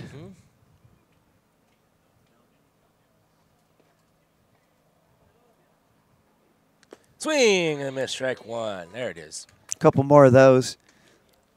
Yeah, just put the ball in play. And, you know, a couple of the plays, the one base hit that just went under Lenny's mid, and then the air that we just saw right there at the second base bag. So almost a great play by Dotson as well. Good curveball. This one's lofted out into right field. Coming in, makes a catch. A good, strong throw. Holds the runner at third. And was that? I think that's Josh. No, is that Brandon Donnelly? No, it's Josh Meekum. That is Josh Meekum. 26, baby. Out of Vanden High School. Nice job there. Never easy out in the outfield here at Billy and Louise Yarborough Stadium on these windy spring days. But Falcons get the all-important first out. Just need 2 more. Get out of Dodge with a victory. Yeah, Antonio Nobringa up at the plate now. Bases loaded, 1 out. First pitch called a ball, 1-0. And you know Haas would love to get a ground ball here. Try to get out of this inning without having to burn another pitcher with Jay Wagner in the bullpen. You want to keep his arm fresh for tomorrow? Absolutely. That's called a strike, 1-1. Good pitch by Hostler, Peyton the outside corner to Nobriga. There you get a good look at Nobriga, the right-handed batter for the Comets. Came in, replaced Garcia at second. Good curveball hit right up the middle. Dotson, cannot make the play, so 1 run is in. And they're sending the second runner in. So 2 runs come in to score. Falcons just need somebody to make a play. Make a play, get out of this inning. Was that consider that a single? Yeah, that would have been a tough play. So now Alan Ressler coming up. Ressler struck out and reached on an error back in the 8th. Yeah, Ressler came in, batted for Rome Watson back in the 6th and stayed in left field. Excuse me, in right field. You know, we're getting a little dangerous territory now. 18-8, 10 runs, 1 out. Comets have a little bit of a comeback working right now. Ball in the dirt, 2-0. And like I said, anything can happen, especially in community college baseball. Yeah, so one thing the Falcons need to really work on a little bit more is just finishing games.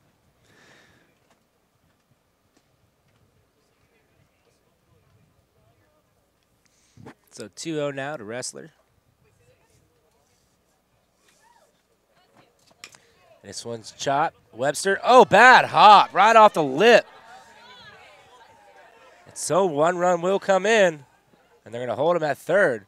And Contra Costa showing a lot of forms of life right now. That was the weirdest bounce. I mean, just no chance. That was just like, you almost, when you saw that weird bounce, you go, to be expected. Yep. That's the way this inning has gone. So I consider that a base hit. That is definitely not With an no error. chance. That thing hit the lip and just died. It was a high hopper. Unless he's going to dive on it like it's a grenade. Arturo Parra coming up to the plate, 1 for 4 today. So now it's 9-18. A couple ducks on the pond, 1 out. In the dirt, gets away from Quijada, and another run comes in to score.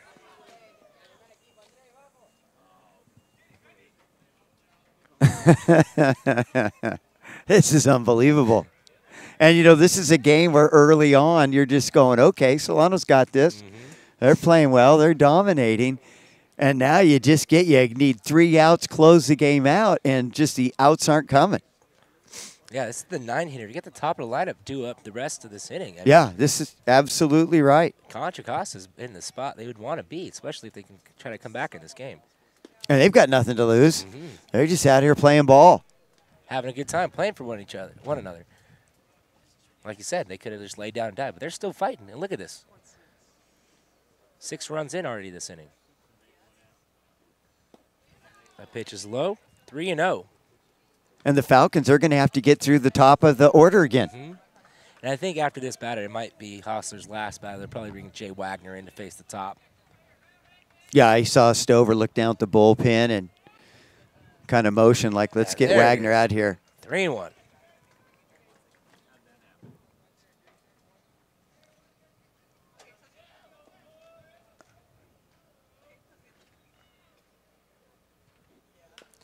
This one's hit foul, 3-2. Hostler just has to buckle down right now. You want to get this batter out. You want to get that second out, especially if you go to the bullpen. Just have Jay Wagner come in and get one out. Or if he gets this guy out, you can stay in there and let him finish up the game and save Wagner's arm for tomorrow. And this one's chopped. Picked up, throw to first. Good stretch and throw for out number 2. Great job by Connor Dick. Yeah, that was a tricky play. That took a weird little bounce. He stayed with it, especially with the pressure of that situation where things are not going well. Excellent concentration by Connor Dick to stay with it, make the accurate throw, get that second out. Falcons need one more, but they've got to get Timmy and Hughes, who started this whole thing. He started with his legs, too. Little infield chopper. Dotson made a great play, but Hughes just way too fast. And that's a strike on the outside corner, 0-1. Yeah, that opening single by Timmy and Hughes kind of set up what was going to happen in this inning. Good curveball. And Hughes just gets a piece of it there. 0-2, so way ahead of him here. You know he'd love to finish this with a punch-out. So Hostler's last 2 outings haven't been stellar. Ball in the dirt, 1-2. Yeah, he looked good. Got the last out in the 7th. Came in, quick 8th inning worth of work, and then came into the 9th and just struggling to throw strikes a little bit. All right, heading the count. 1 ball, 2 strikes. Here we go. 2-2. Trying to get him to chase. Yeah, good eye there by Timmy and Hughes, showing good patience.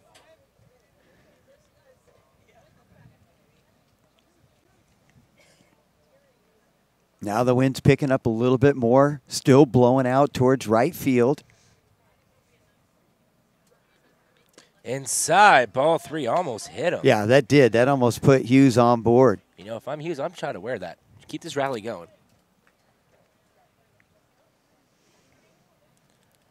So now full count. So we've gone from 0-2 to 3-2. Just got to get it over the plate right here. Make him hit it. Strike 3 called, and that is the ball game, folks. Final score, 18-10 Solano, and what a wild finish it was. Boy, and you could just hear a big sigh of relief from the Solano fans behind us. Finally got that all elusive third out, and the Falcons, big win today. So now they move to 18-5 in the conference. Still have to wait and see what happens between Marin and their road trip up to Mendocino. So the Falcons now on the season 23-12. We know that they're already in the playoffs, and if they can get a victory tomorrow on their trip to Mendocino, that will give head coach Scott Stover his 7th Bay Valley Conference championship. So more work to do for the Falcons as they are fighting to see if they can get a home playoff round in the first round of the Northern California playoffs. Well, folks, we're going to have our player of the game interview, and today it's going to be with the talented freshman Garland Webster out of Armio High School. Stas Samoida will be visiting with him, and we'll be back with that interview after a commercial break. Hi everybody, Greg Poff here in the Solano College Sports Network studios to tell you about a great opportunity here at Solano, where we're the only community college in the nation to have our own sports broadcasting program. So if you're interested in a career in sports broadcasting, Solano Community College is the place for you. And we offer students training in all aspects of sports broadcasting, whether it's behind the microphone, behind the camera, or learning to operate our state-of-the-art production equipment in our newly renovated television studio, or out in the field covering an actual live sports event for Solano Community College. At SCC, our sports broadcasting program is responsible for providing broadcasts of Solano sports teams and creating sports shows to be telecast on Fairfield's cable access Channel 28, as well as webcasts on our YouTube station at Solano College Sports Network. So if you're interested in taking one of our sports broadcasting courses, you will find them listed under Communication Studies in the SCC schedule of classes each and every semester. So come on over, check us out in our TV studio in room 121 on the main campus, where here at Solano Community College, it's more than just sports, it's an education. Cross court to Audrey Jones. Audrey for three. And it's good! With 1.3 seconds left on the game clock. Audrey Jones with one of the biggest shots of the season. Hi, my name is Rebecca LeCount. I'm one of the counselors here at Solano Community College. I'm here to let you know that counselors are available to help you with academic and career advising. Our job is to help you successfully reach your goals. Whether your goal is to obtain a certificate, an associate's degree, or to transfer, it's important to have an educational plan to guide you along the way. We want to make sure that you are taking the classes that you need and not taking ones that won't help you reach your goals. I encourage you to come by the counseling office to see a counselor to develop or update your educational plan as soon as possible. For new students, creating an educational plan is one of the steps that you need to take in order to obtain priority registration. Developing the ED plan will allow you to plan your semester schedule in advance and will give you a better chance to get those classes that you need. You can drop by the counseling office in Building 400 on the main campus, or call to make an appointment at 707-864-7101. You can also book appointments online at solano.edu. We also have counseling appointments available in Vacaville, Vallejo, and at the Travis Air Force Base. Remember, we're here to help you. Please come by and see us today.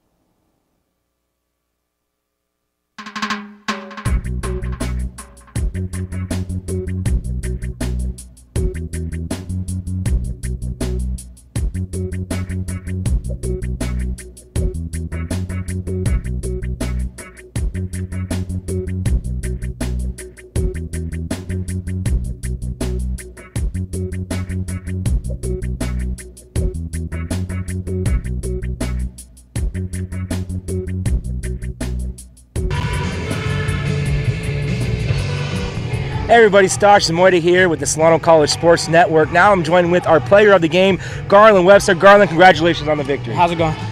You went 4 for 4 today, 2 walks, 2 doubles, a single, 4 RBIs, 2 scored runs. And walk me through that at bat in the 4th inning. Bases loaded, 2 outs. You came up with that bases clearing double. You know, I was just focused on putting the ball in play. When I got 2 strikes on me, had to shorten up and ended up working. Yeah, it seemed they could not get you out today. You're on base all 6 times. What approach did you have coming into this game today?